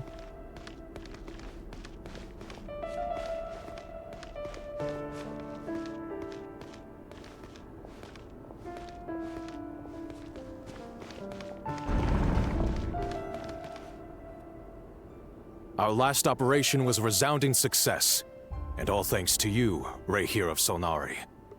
In total, we apprehended 32 dregs of the Crimson Moon, and 67 accomplices. After all these years since the dynasty's fall, so many of them still linger on.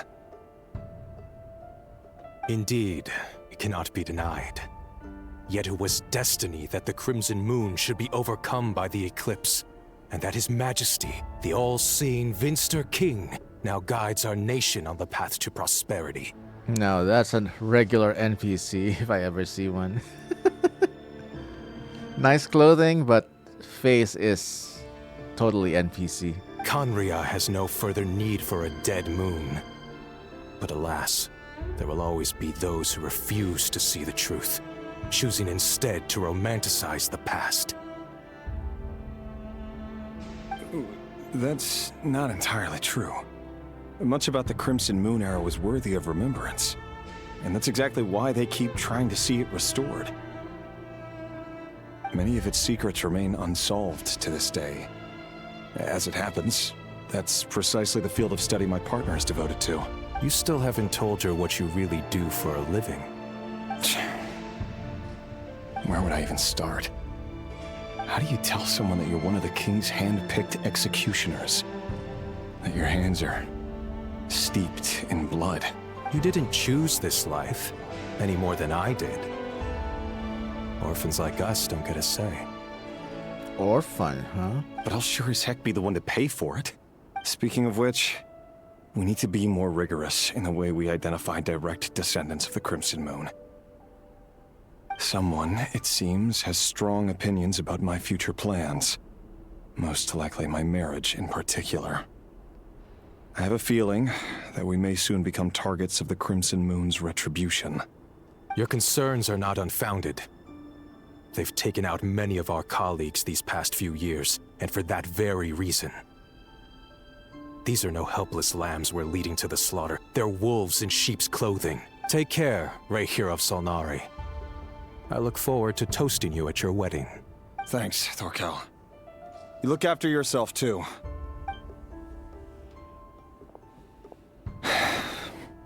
Thelindis, I never wanted to keep this from you. You're the last person I would ever want to lie to.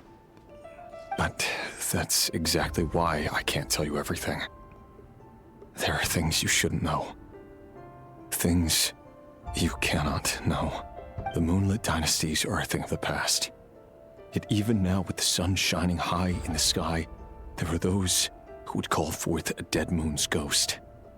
Could that be why Vedalfnir held back?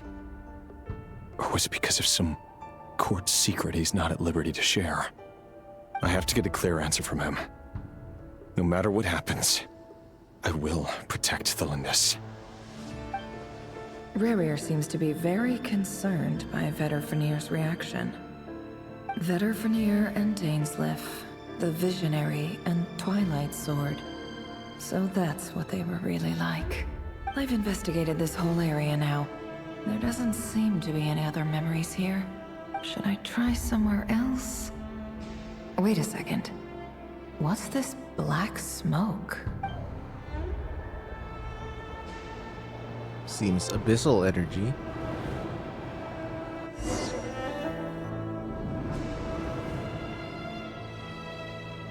So, he's late after all.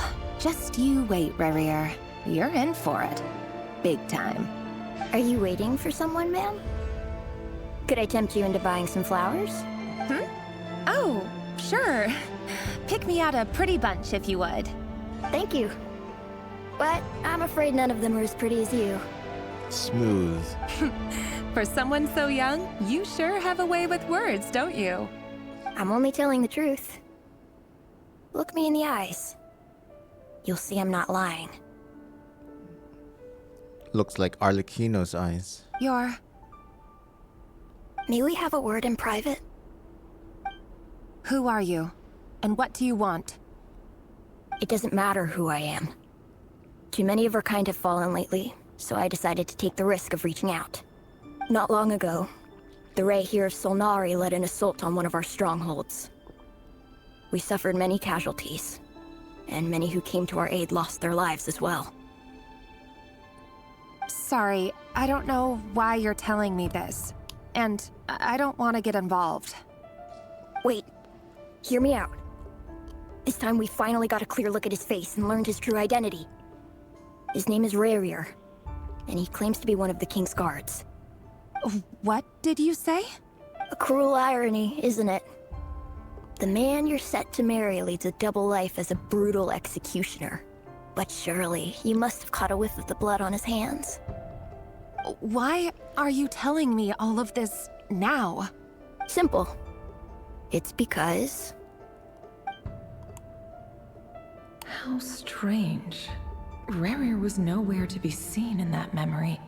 It clearly belonged to Thelindis. Rerir couldn't possibly know what happened if he wasn't even there. Why would her memories appear in his fragment? The ceremony won't last much longer. I think it's time to call it a day. Ah, okay, I get it now. So, the fragment that Flint's had is where the memories are coming from.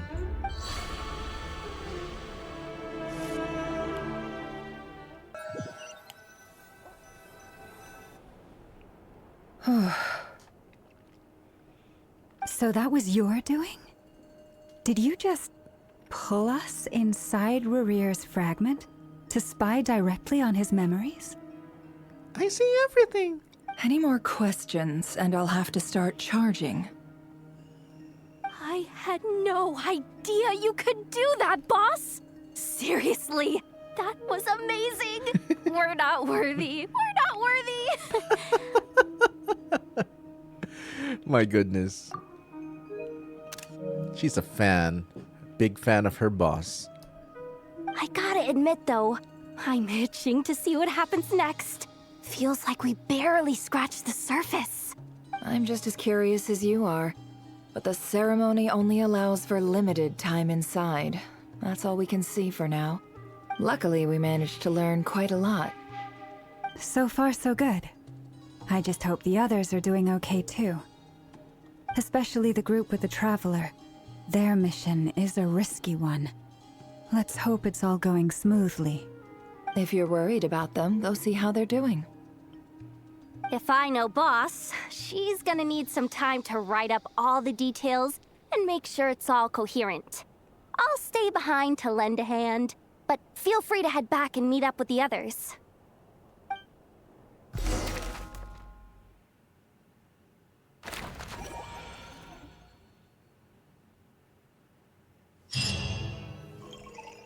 Oh, they've been prowling around for nearly 2 days now. These things just won't quit. Oh, so time has passed quite a lot. Oh, they might not have seen us yet, but them constantly sweeping the area, our way out is completely blocked. We'll just have to sneak past, nice and quietly. Oh, that's never gonna work. One little slip up and it's game over. If they spot us, they'll run straight back to Rerir. And once he knows we're here, it won't be long before he's breathing down our necks again. Be that as it may, we still have to try. Oh, guess you're right. All right, time to zip it.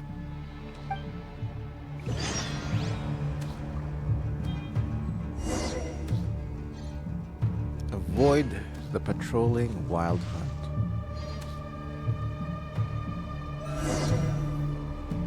Oh, they've been prowling around for nearly 2... What? They might not have seen us yet, but then... There's a fail state and it repeats everything? They'll run straight... Oh, guess you're... Alright. Quick, hide! We almost got spotted!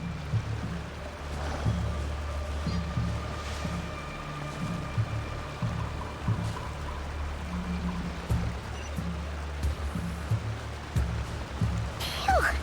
That was a close call. Oh, I can't even jump. Our movement is gimped. Watch out! He's coming this way!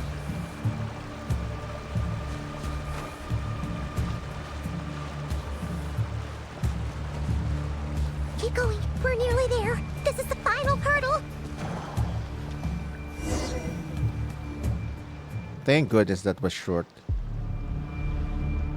Oh, there's no end to these things. We can't keep going like this. Surely there must be another way out.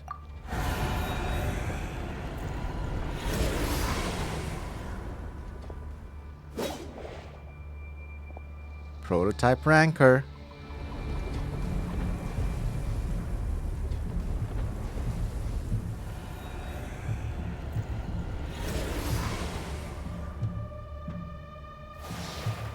Fire. Is it Fire? the Knave? Wait, what's that smell?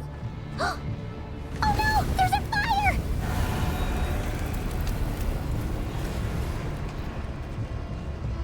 Oh, I like this hair. It's ruffled a little bit.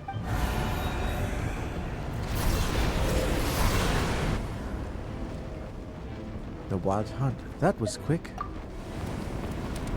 I knew it. Hello, Knave.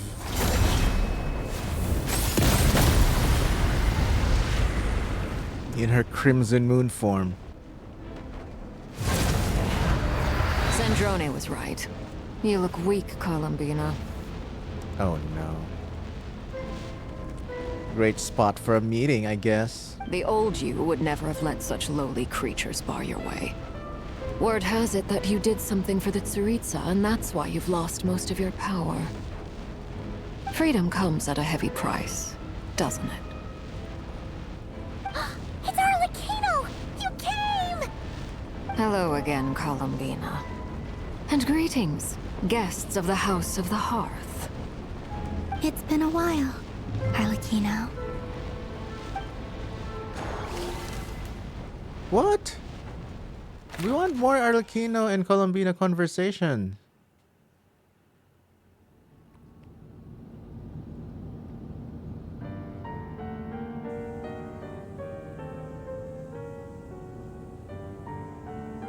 Stupid Rerir of stupid Solnari.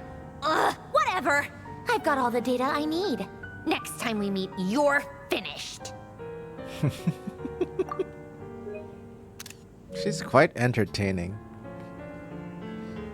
Even if she's the Fatui. He sure doesn't pull his punches. Excuse me, do you need a hand? You can do me a favor by staying out of my way. Can't you see I'm busy? Wait a minute. I recognize that voice. Hello, Miss Sandrone. Oh. Father sent us over to help. Oh. It's the Hearth. The House of the Hearth is here. Let's go. This is giving me so much Fontaine nostalgia. I'm not particularly fond of Linny and Freminette, but I like Lynette. How considerate of her. Hey, Fremine, get over here and help me fix this. Lenny, you do your thing. Just keep your sister away from my machines. Look at that smug face of hers. Nearly every machine that cat girl touches ends up going haywire. Go put her on cleaning duty or something. She's proud of it. Then let's start downstairs.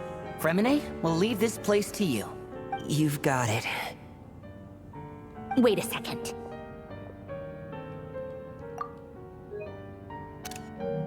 Pretty sure there's still some tea in the cupboard. If you want some, you'll have to make it yourselves. How considerate. Oh, we're back in the headquarters with Arlecchino? Whoa. Whoa. The Knave and the head of the Knights of the Favonias. Oh my goodness. This is gonna be interesting. My goodness. I am so excited for that.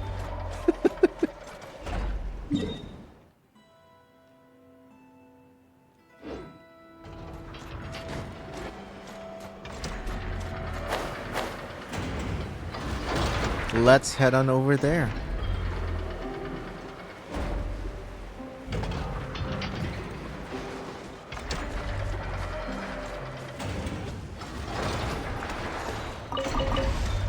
Hello.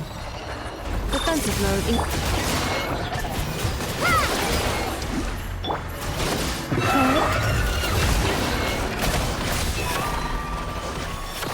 Easy.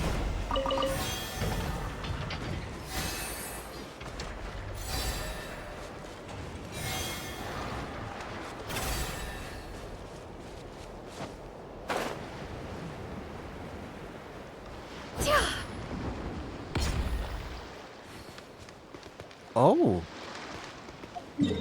What? This is the location? Wow, okay, I'm gonna put a mark on it. Oh my goodness.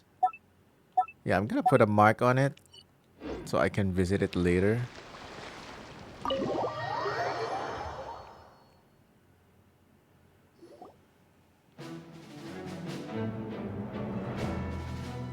It's a relief to see you all made it back in one piece. The place even has its own theme song. Huh? Feels like there's quite a few people missing. Where's Flint's and the others? And what about Nefer? I returned ahead of them. Flint is helping Aino and Anefa to set up the decoys and buy us some time. As for Miss Nefer... Boss is still wrapping things up on her end. She sent us back to fill you all in on the top secret intel we've been gathering. I see. Then let's get right into it. But first, who do we have here? You brought someone else in to help? Greetings. I was invited here to help as a longtime Tea Party companion of Columbina's. You may call me Arlecchino. Surely it can't be. Those eyes. Oh, where have I seen them before? Wait, of course. In those memories we just saw. Coming from another person with special looking eyes. The only Arlecchino I know is the fourth of the Fatui Harbingers. So either you share a pretty uncommon name, or you're more than just a Tea Party buddy. See, the Grandmaster knows. You are well informed, Grandmaster.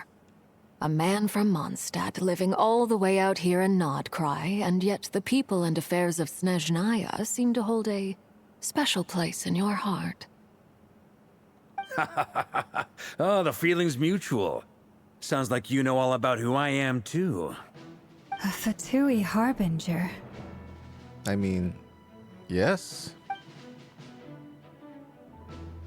The This is atmosphere awkward. in here just got really tense. Guess we can't just start trusting Fatui Harbingers, even at a time like this. I must admit, though, I'm a little curious. Seeing as the moon goddess no longer belongs to the Fatui, what makes you so willing to put your neck on the line here? It's the tea, I guess. Nor does Nod-Krai belong to Mondstadt, Mr. Varka. Yet still, you're fighting for it all the same. My goodness.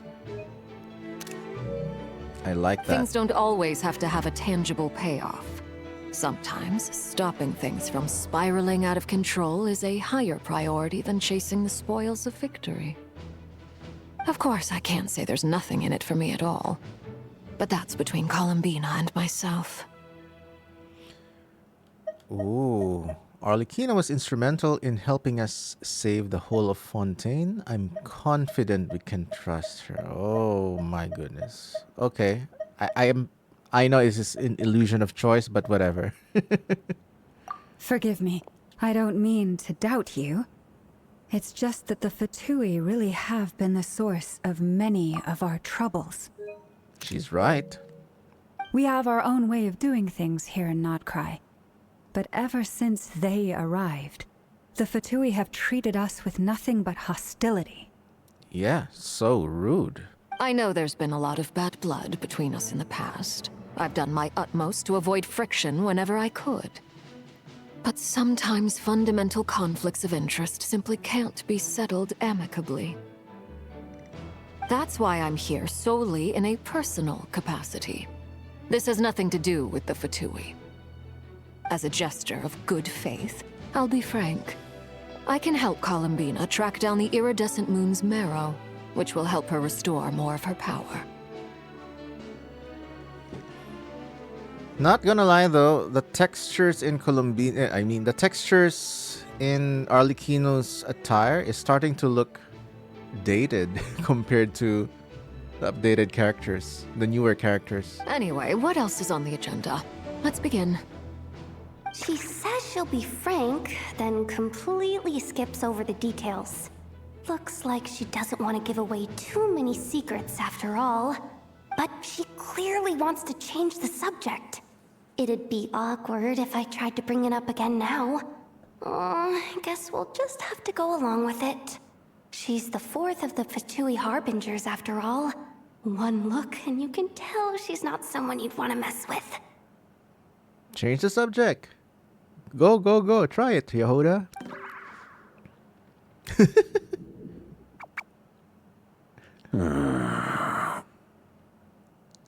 Well, since Miss Arlecchino sounds confident in her ability to handle that, we'll proceed to the next topic. Yehuda, time to share that top-secret intel. All right, listen up, everyone.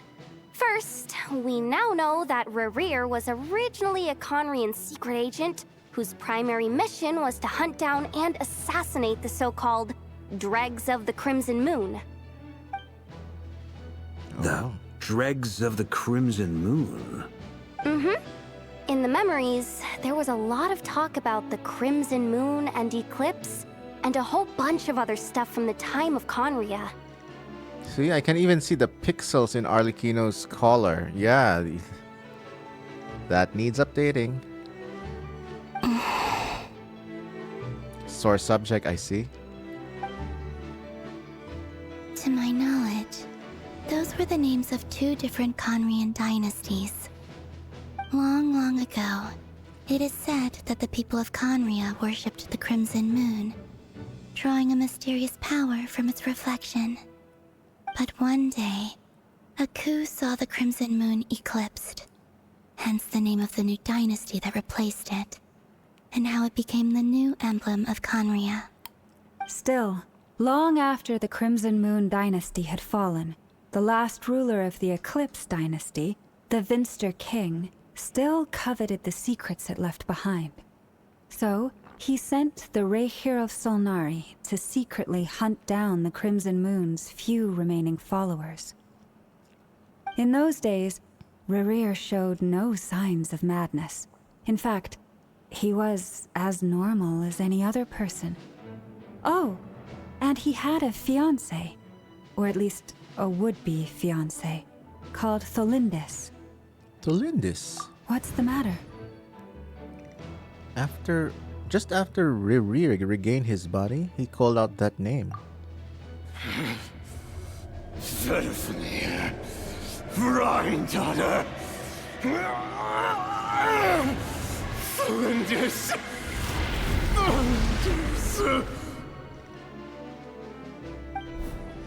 Interesting. Anything else? What about this would-be fiancé of his? Do we know anything about her? Well, she was a researcher at the Universitas Magistrorum, but it felt like she was hiding some kind of secret. Oh, and one more thing. For some reason, Rerir's fragment also contains some of Tholindis' memories, though only a very small portion. Well, no shortage of potential leads, I'll give you that. In any case, it sounds like we can conclude that while Tholindis was still around, Rerir appeared to be lucid and quite normal. Tholindis, it seems, must have been the one thing in this world that he couldn't let go of. Tell me, though, were these pure-blood Conrians we're talking about here? Why do you need to know that? Hold on. If she was a pure-blood Conrian... The curse of immortality. She might still be alive. Yeah, she might be a hilly churl hanging out somewhere. Oh yeah! Just like how it was with the captain. If we could somehow find her, do you think there's any chance Rerir might regain some of his sanity? It's possible, but it would take a miracle. We can't pin all our hopes on that.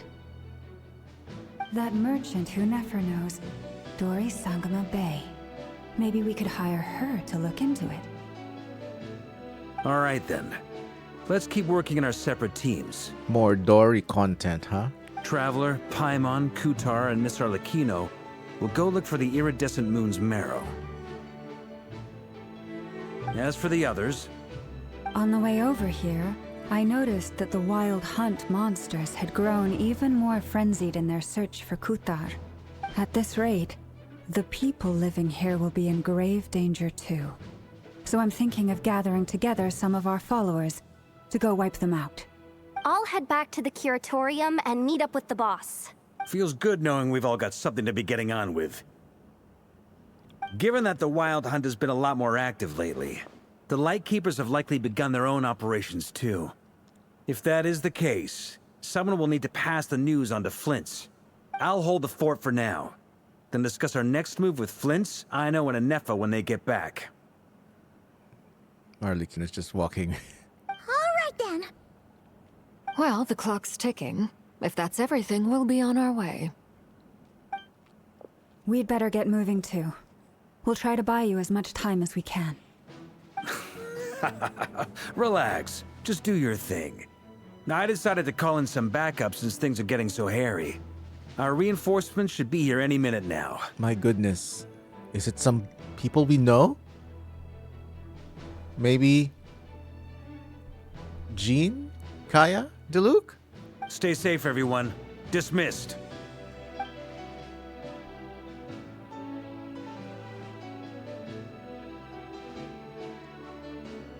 Passage of time.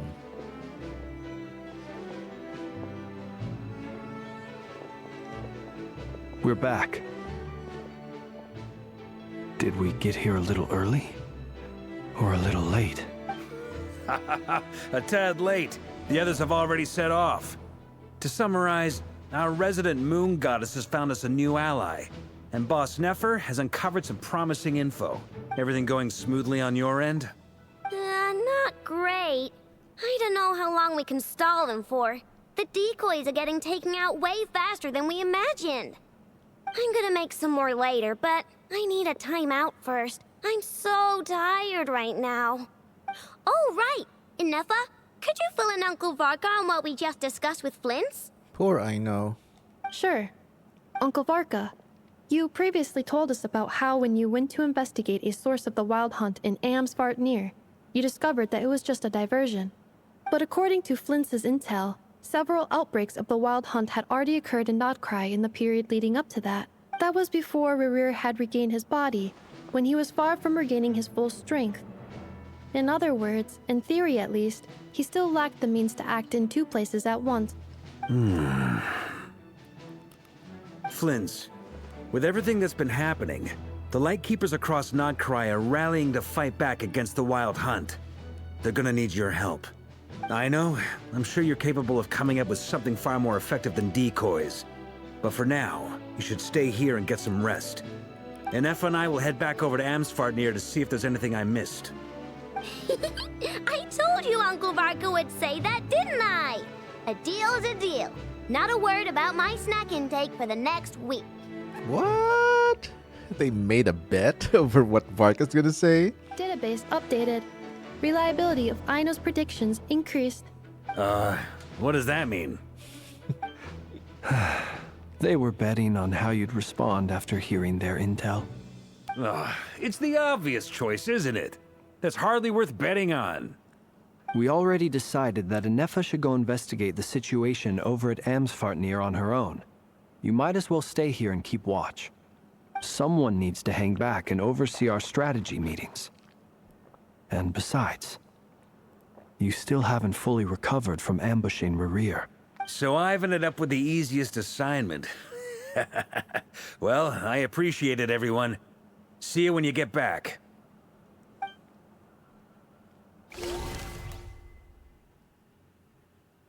Wow, this quest is really fast-paced. They're like, go, go, go, go, go. And lots of instanced segments. Huh?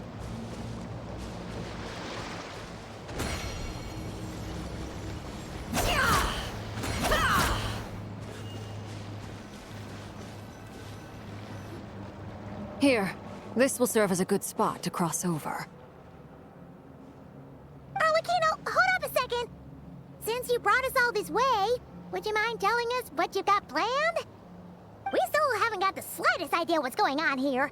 And if even Columbina doesn't know where the iridescent moon's marrow is, how do you? Simple. Because I am an inheritor of the royal bloodline of the Crimson Moon, and one of the last surviving embers of the Two Worlds' flames. Huh? Are you serious? As in, you're a descendant of that Crimson Moon dynasty we were just talking about? The one from ancient Conria? Finally have confirmation about Arlecchino's bloodline. I mean, we all had hints, but now this is good to know. Your surprise is understandable. I was also taken aback when I first learned of it. But the more I thought about it, the more I realized the signs had been there all along. Oh, look at that. Celestia's over there. When I was young, I discovered I could wield a very special kind of fire. It coursed like blood through my veins and smoldered away inside my nerves. What's more, whenever I experienced strong bursts of emotion or drew too deeply on this power, it was like some kind of presence within the fire would begin to gnaw away at me, consuming me from the inside out. Your hands. Exactly. That is why my hands are like this too. At first, I saw it only as a curse, but once I became a harbinger, the jester apprised me of the truth. Together with my own investigations, over the past few years, there are several things that I have gradually come to understand. Oh, I like this shot. Very iconic looking. For instance, take the so-called Crimson Moon.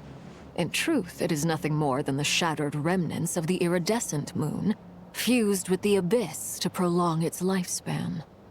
Since this blood flame was bestowed upon me by the Crimson Moon, it is a fusion of the iridescent moon's former power and the corruption of the abyss.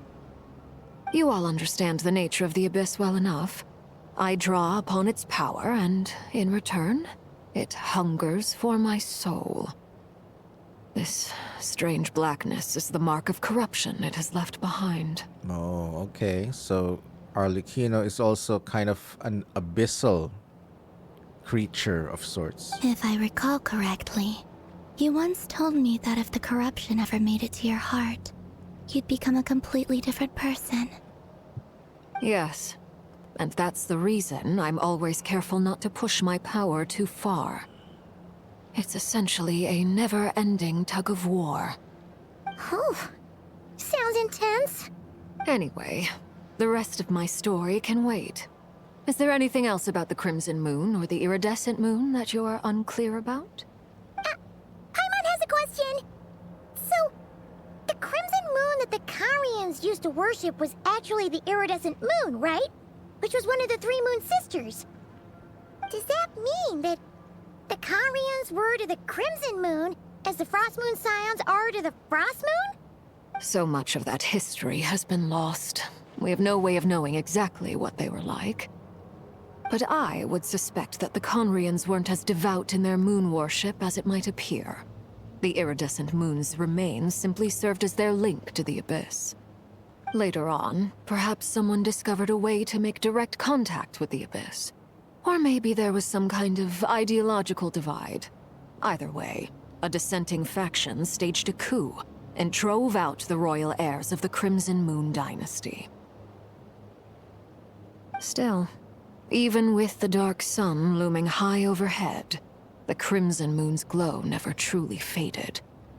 If you want living proof, it's standing right before you. Haha.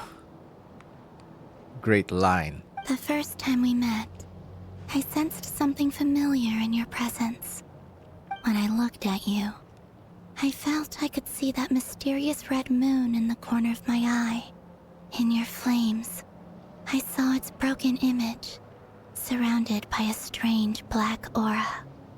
Well, I appreciate that you kept it to yourself.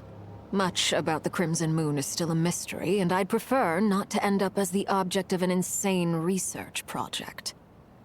Anyway, time is against us here, so if there's any other questions, they'll have to wait.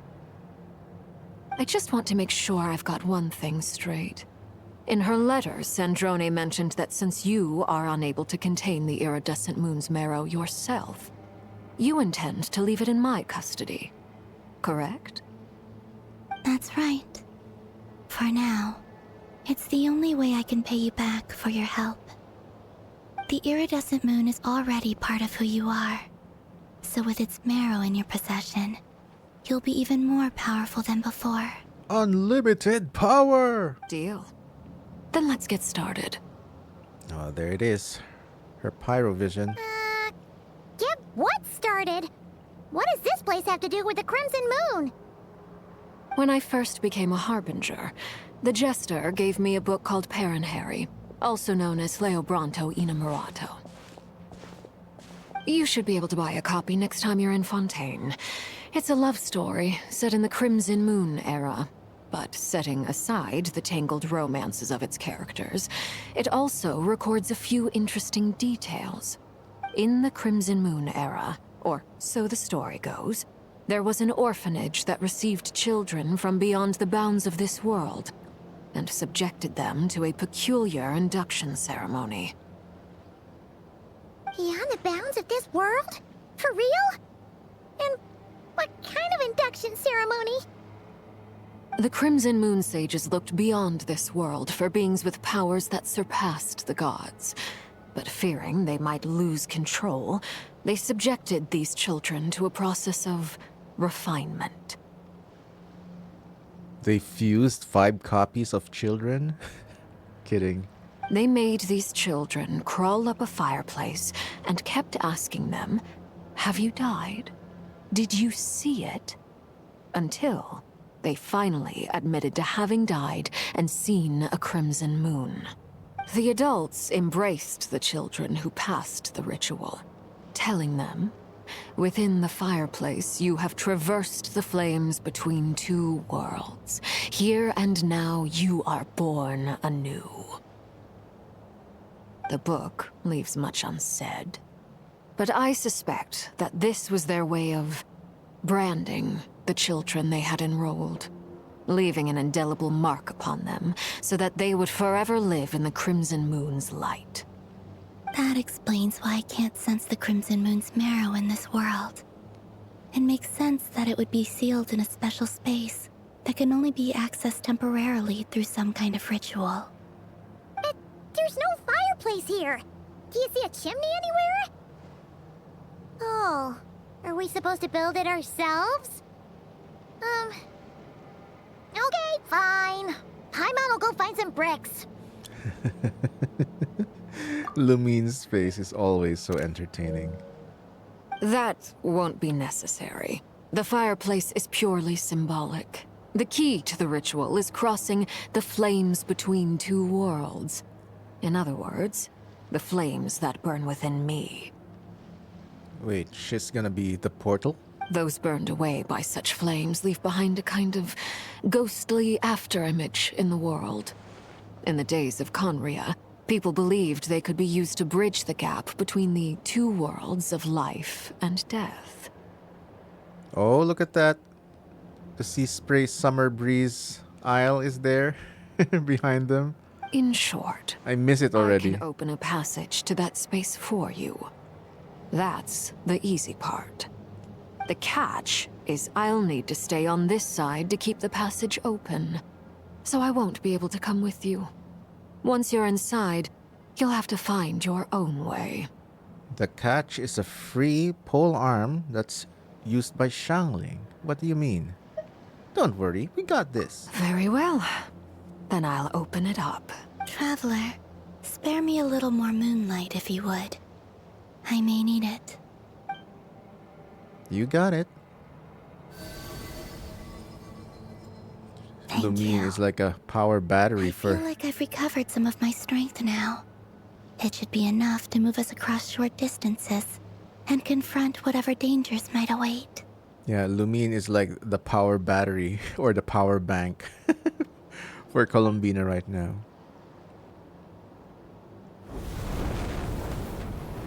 Mistress of the 7 hues of ages past, great mother of the present, crimson-clad sovereign of the 2 realms.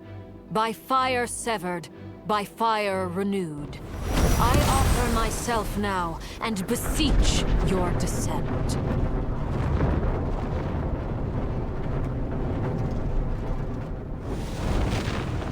That looks like the moon in her ult.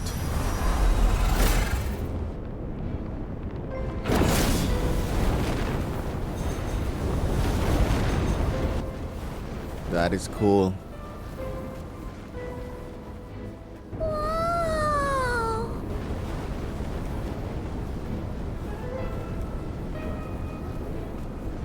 One word of advice.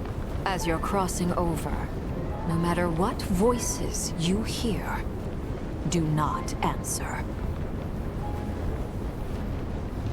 Got it! I sense a sinister gloom inside, but also the familiar light of the moon. I feel that I am about to meet an old friend who has changed beyond all recognition. All right, let's go. My goodness. Goosebumps. Only embers remain. So many talk about embers. One of the theme song for Arlecchino in her animated shorts, 7 minutes long. Which I will be posting a full reaction of in my main channel. Focused mostly on the music.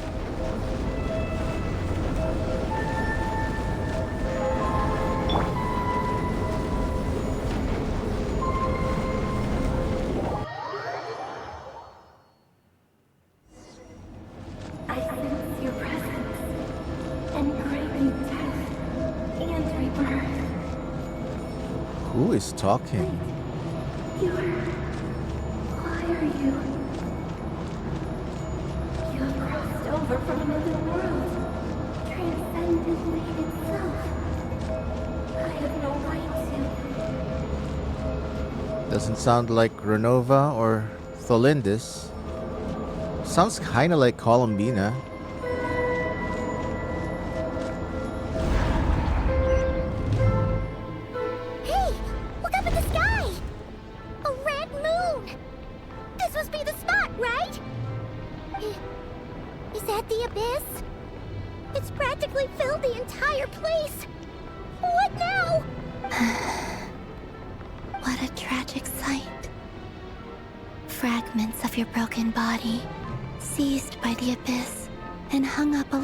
Like mummified remains. Iridescent moon. Was this truly what you wished for? Looks like there's only one way through there. Let's keep going and see what's ahead. Careful! There's something spooky about this place. Feels like something is lurking in the fog. Paimon's right behind you. Whatever you do, don't run off without her.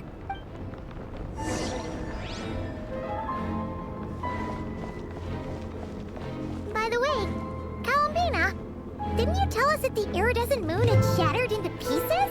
The moon up there looks pretty whole to Paimon. How is that possible? Maybe it's just an illusion.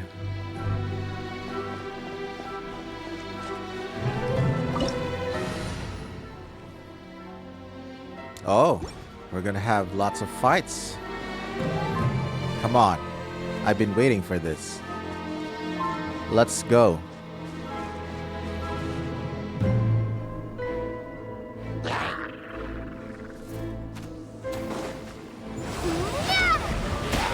With one heart, we pray.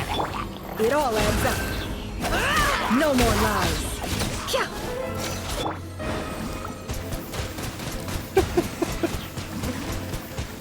Hydro Traveler. My goodness. What an interesting creature Hydro Traveler is.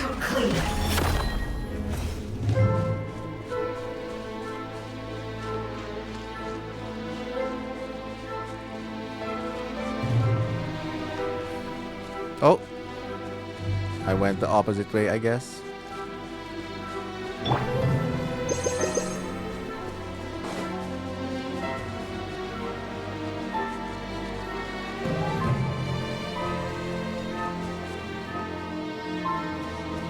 Very emotional and epic music.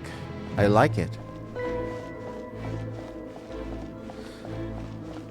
Feels a bit Final Fantasy VII.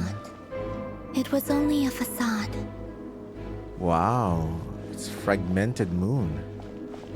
It's broken into pieces. An optical illusion.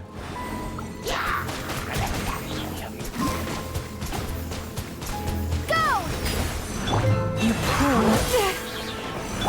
Can't hide the truth.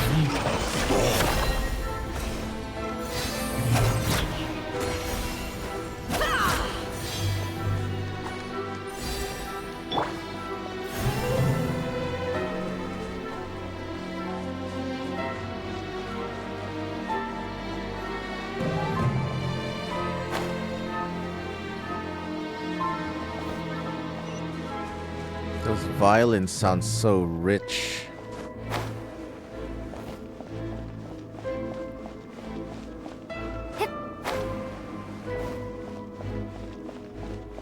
Treasure! Thank goodness you remembered loot.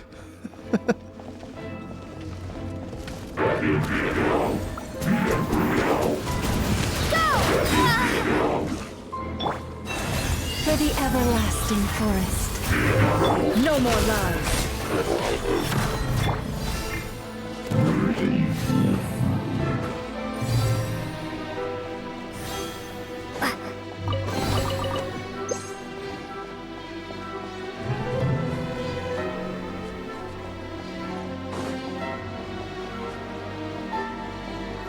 We're here.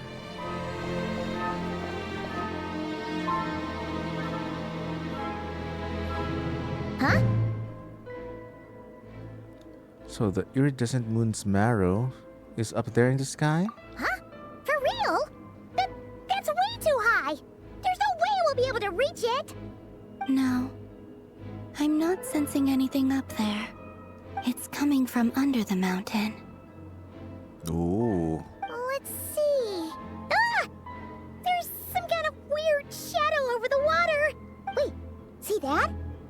Looks like a mechanism of some sort. Let's check it out. Puzzle time.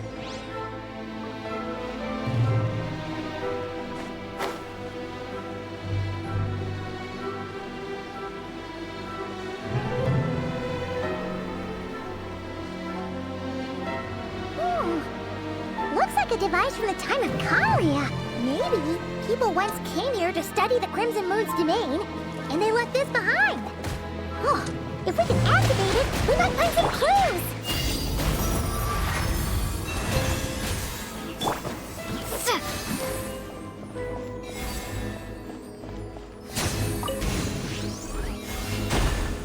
Oh, it's just like the chasm. The purple things. The purple thingies. Oh, okay, it's a key that we have to unlock. Hey, look at that! Now that the mechanism's running, the shadow in the water looks different. Do you think these mechanisms might be the key to unlocking the secret? Let's try to find more of them! Felindis, we'll leave the rest of the research in your hands. We'll be heading back now. I hope this isn't ruining date night. Ugh. Mind your own business. Just leave me some snacks on the table. Felindis? Is that Rerir's girlfriend? How come we're hearing her voice here? Didn't Nefer previously mention that she was a researcher at the Universitas Magistrorum? Oh yeah! So, do you think she was studying this strange space all along? The Abyss has made this space extremely unstable. Maybe that's why some of the things she said and did were preserved here. Like echoes. Or after images. Whenever I see this view, it takes me back to a poem from my childhood. Waning moon, oh lifeless damsel, weeping on the mountain crest. Mourning still in wistful tone, her fragile soul now laid to rest. For me, of all people, to be here investigating the mysteries of the Crimson Moon space. Is it a coincidence? Or something more?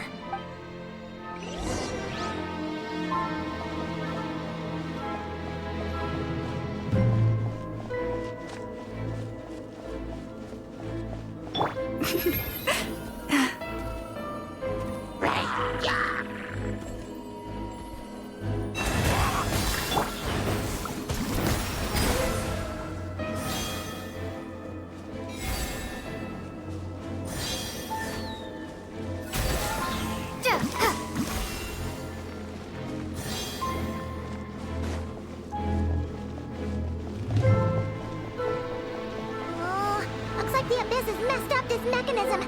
We need to find a way to get it working again. Let's see if there are any other devices nearby.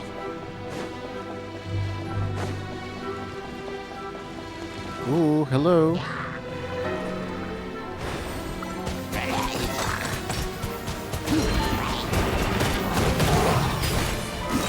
For the everlasting forest.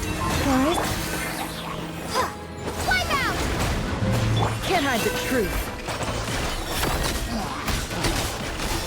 It all falls into place. So fun to use Nefer's charge attack. So glad I got her.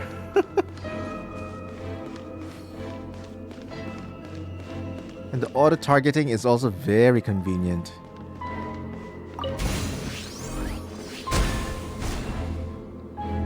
Bye, Abyss.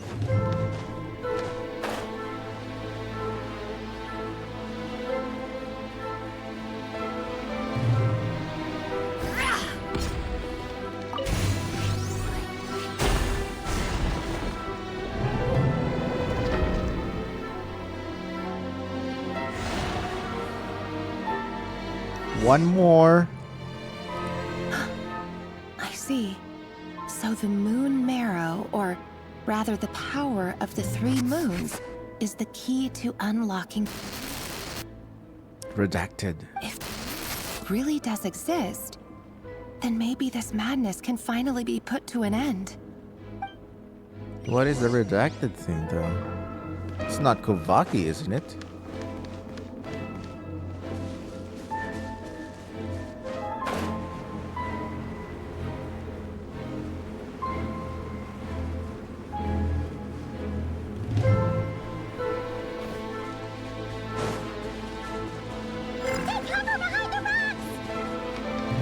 Oh.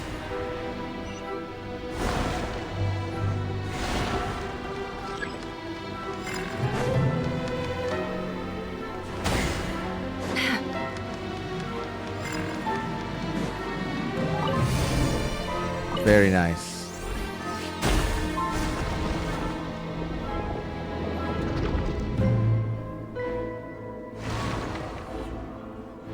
That looks like a moon marrow. With the Abyss inhibitors in place, I should be able to access the chamber with the moon marrow. Oh, Rerir, with every step you take, you're drifting further from what you truly desire. But you're not the root of the problem. Ever since that outsider set foot in Conria, the Vinster King has sunken deeper into madness. Outsider? Is it Ether? If only I could get my hands on that outsider.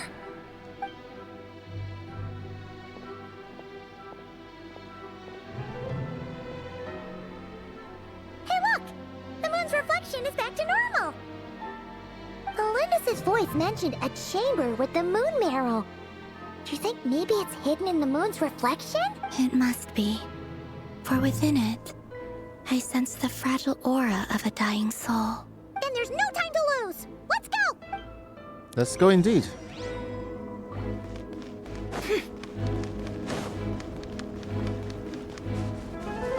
This looks gorgeous though. My goodness. Yeah, this looks gorgeous. I mean, Nefer is gorgeous. Llama is gorgeous. But that moon over there? Wow, this... Whoa. This is a great... This is a great image. My goodness. Let me see if I can take a nice photo. I mean, It's a shame I can't pause and go camera mode, like real camera mode, with no UI.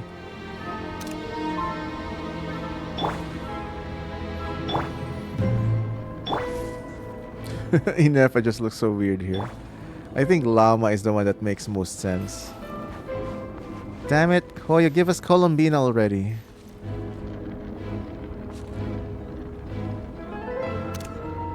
Yeah, I'll take a photo if each of them.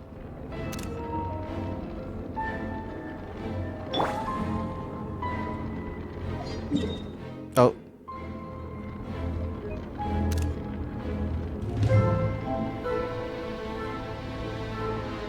Oh, there we go. I got the icon in the photo icon in the photo.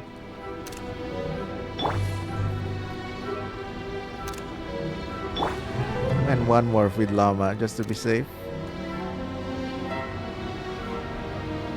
Beautiful. Oh, this is an even better view. My goodness. Oh my goodness. Yeah. No longer questing, huh? Okay, let's finally go there. Oh, I knew it. I knew we'd walk on water.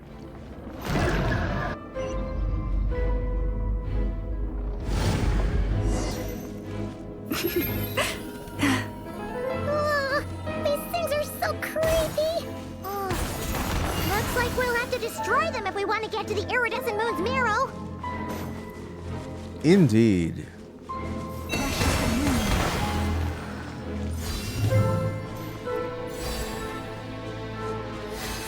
That must be the iridescent moon's marrow. Oh, we'll need to destroy these things before we can reach it. Oh my goodness. Do I need a bow user?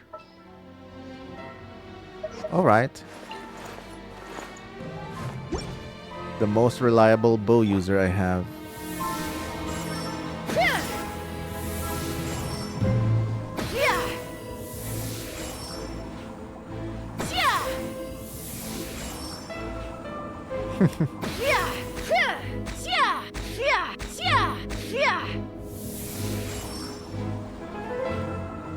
Oh, Rift Hounds incoming.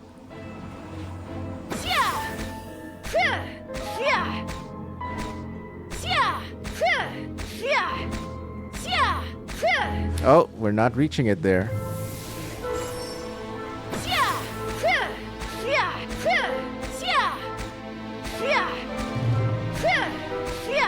There we go. We're so close.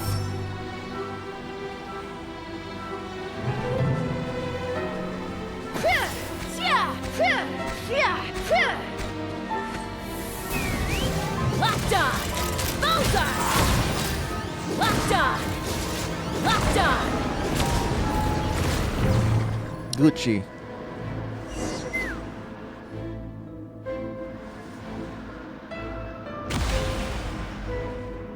Now that is a moon marrow.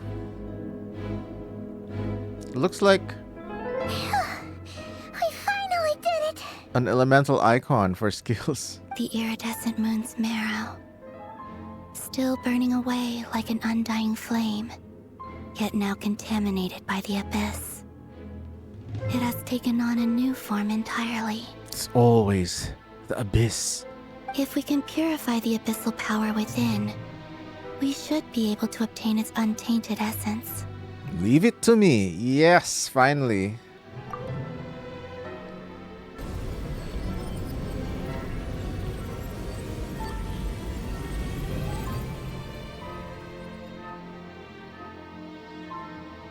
Now it just looks like So cold. Arlecchino colored. Is it you? Are you here? Your sister. Huh? Are you talking to us? You talking to me? At long last, I can see you once more. Our fates have crossed, and I am finally free. I'm sorry, I lied to you. Even knowing what was to come, I still couldn't let go of the fear in my heart as death drew near. The moment the moon shattered, my body body began to split apart piece by piece. Like I was being cut into pieces by 1,000 blunt blades. My thoughts scattered as the cold crept in. But I could not bear to fade away like that. Tell me, what was it that brought you to us all that time ago? If only I had possessed your courage, then I might have been spared this torment more painful than death. But who is she referring to? Who is she talking to? Columbina? Traveler? You look so puzzled. That's how I felt too when I first saw you. But trust me when I say that everything happens for a reason. Farewell, Hypo. Hypo? Hypo? Hippolyta? Hypostasis? What was that all about? Was that the goddess of the iridescent moon? It sounded like she was speaking to a long-lost friend. But none of us have ever met her before, right? Perhaps. She took me for the goddess of the frost moon she once knew. For a fading soul like hers, our auras must be too similar to tell apart. But anyway, we've got the iridescent moon's marrow now. That should help you regain your strength, right? Alright, time to leave this place and meet back up with Arlecchino. Let's go!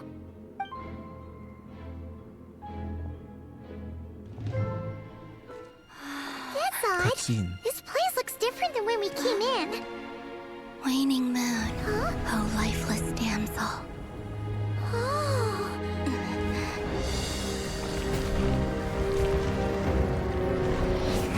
Oh, these look like the Kuvaki pieces in Nod-Krai.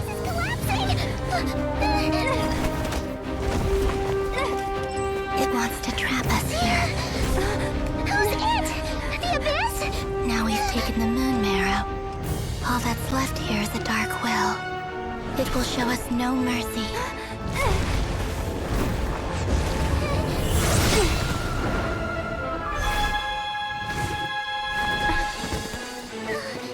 Give it back! The crimson moons! My marrow! My heart!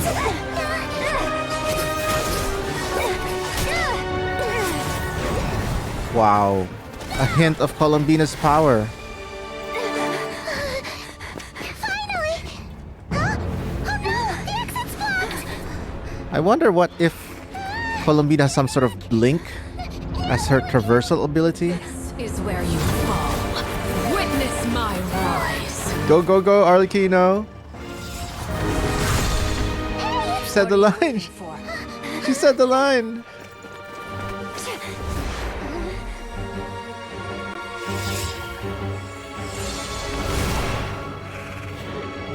Wow, they went all out with the slow-mos there.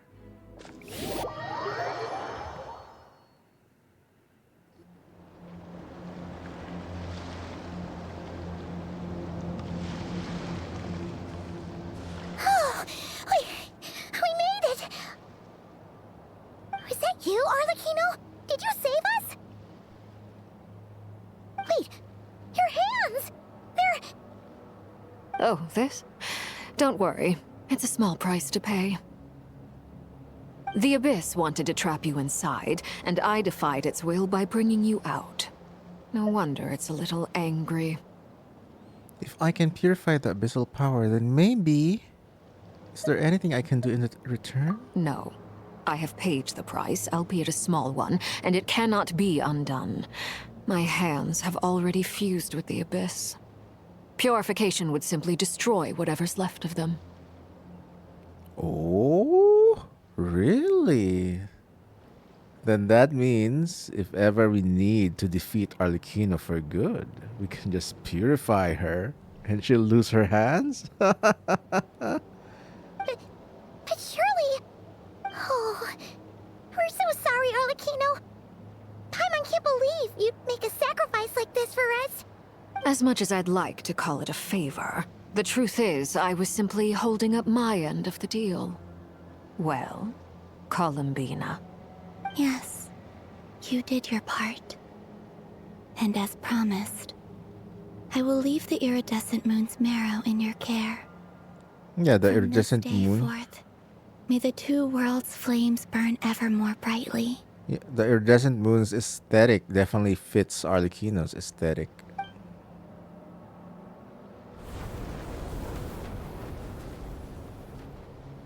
I'll take that as a blessing. Now, Columbina, give me your hand. Accept this moonlight I offer in return. Oh, so Columbina just cannot channel the moon marrow on her own. She needs someone to channel it for her. So I guess the knave is the best candidate, being a descendant from Conria.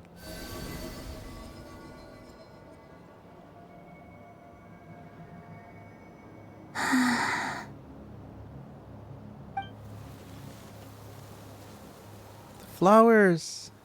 Feeling stronger?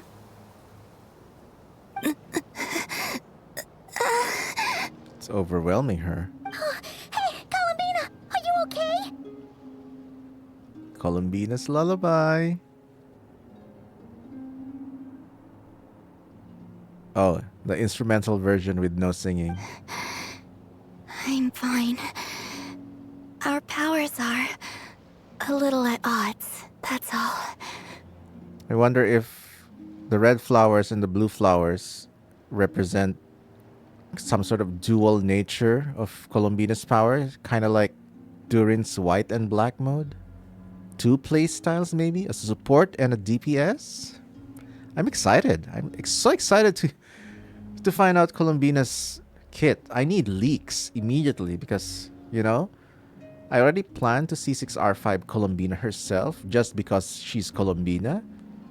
But it would vindicate me even more if her kit is broken as hell. And I know it will be some sort of broken, but I need specifics, man. Come on, Hoyo. By the Frost Moon's authority alone, wielding the power of the other moons was always going to be a stretch.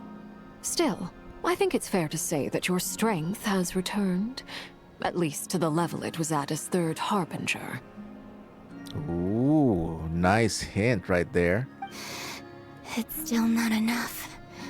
There's no way I can hope to challenge Rerir like this.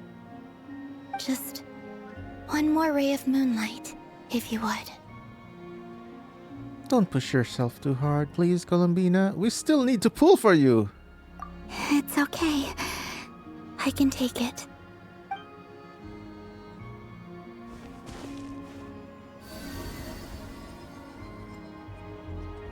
Whoa. This is cool. Cool Columbina. The Traveler and Columbina and Arlecchino are the three Moon Sisters. I love that cutscene. I wish they'd let it pause and so I could take a photo of it. Maybe I'll just take it from this. How about now? The clip. Fighting fit? At the very least, I won't have to stay hidden like before. I want to see him gone from Nod-Krai. The Rerir of Solnari and his wild hunt must be sent back where they belong. Wow. Wow. She sounds even more determined and more confident now. Very subtle, but you can feel it. Well, it's good to have something to aim for. You certainly seem more alive now than you did earlier. When I first met you, you didn't strike me as a ray of moonlight. More like a wisp of fog drifting in from who knows where, ready to scatter at the first sign of a breeze. But now, you're full of vitality. Just like the Frost Moon, once the brightest of them all. May you keep shining, Columbina. This is who you are. Thank you. Look after yourself too, Arlecchino. I know you have plans of your own, and that's why you're always seeking to grow stronger. But whatever you're after, don't let the Abyss take a hold of you. I do not wish to see you go down the same path as Rerir. Aww. It's very sweet. I appreciate the concern, Columbina. Although perhaps it's time you took a new name. A new name? Kutar, the Moon Maiden, Columbina. They're nothing more than code names. They describe who she is and the roles she's played, but they're not her real name. Is it Hypo? We often use code names in the House of the Hearth, too. But it's knowing your real name that keeps you grounded. Up till now, you've been living a wandering life, so you've probably never really cared. All I'll say is this. Once you've defeated Rerir, give it some thought. All right, that's it from me. I'll get you back safely first, then go meet up with Sandrone. You're the best! Let us know next time you need a hand. A hand. We'll be sure to return the favor. I appreciate the gesture. It speaks to your good character. Anyway, let's get going. There are more urgent things to do right now than trade compliments.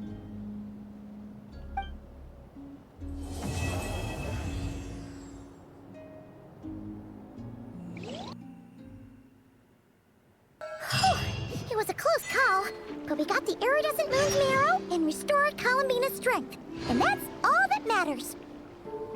In other words, mission accomplished. Paimon wonders how everyone else is doing.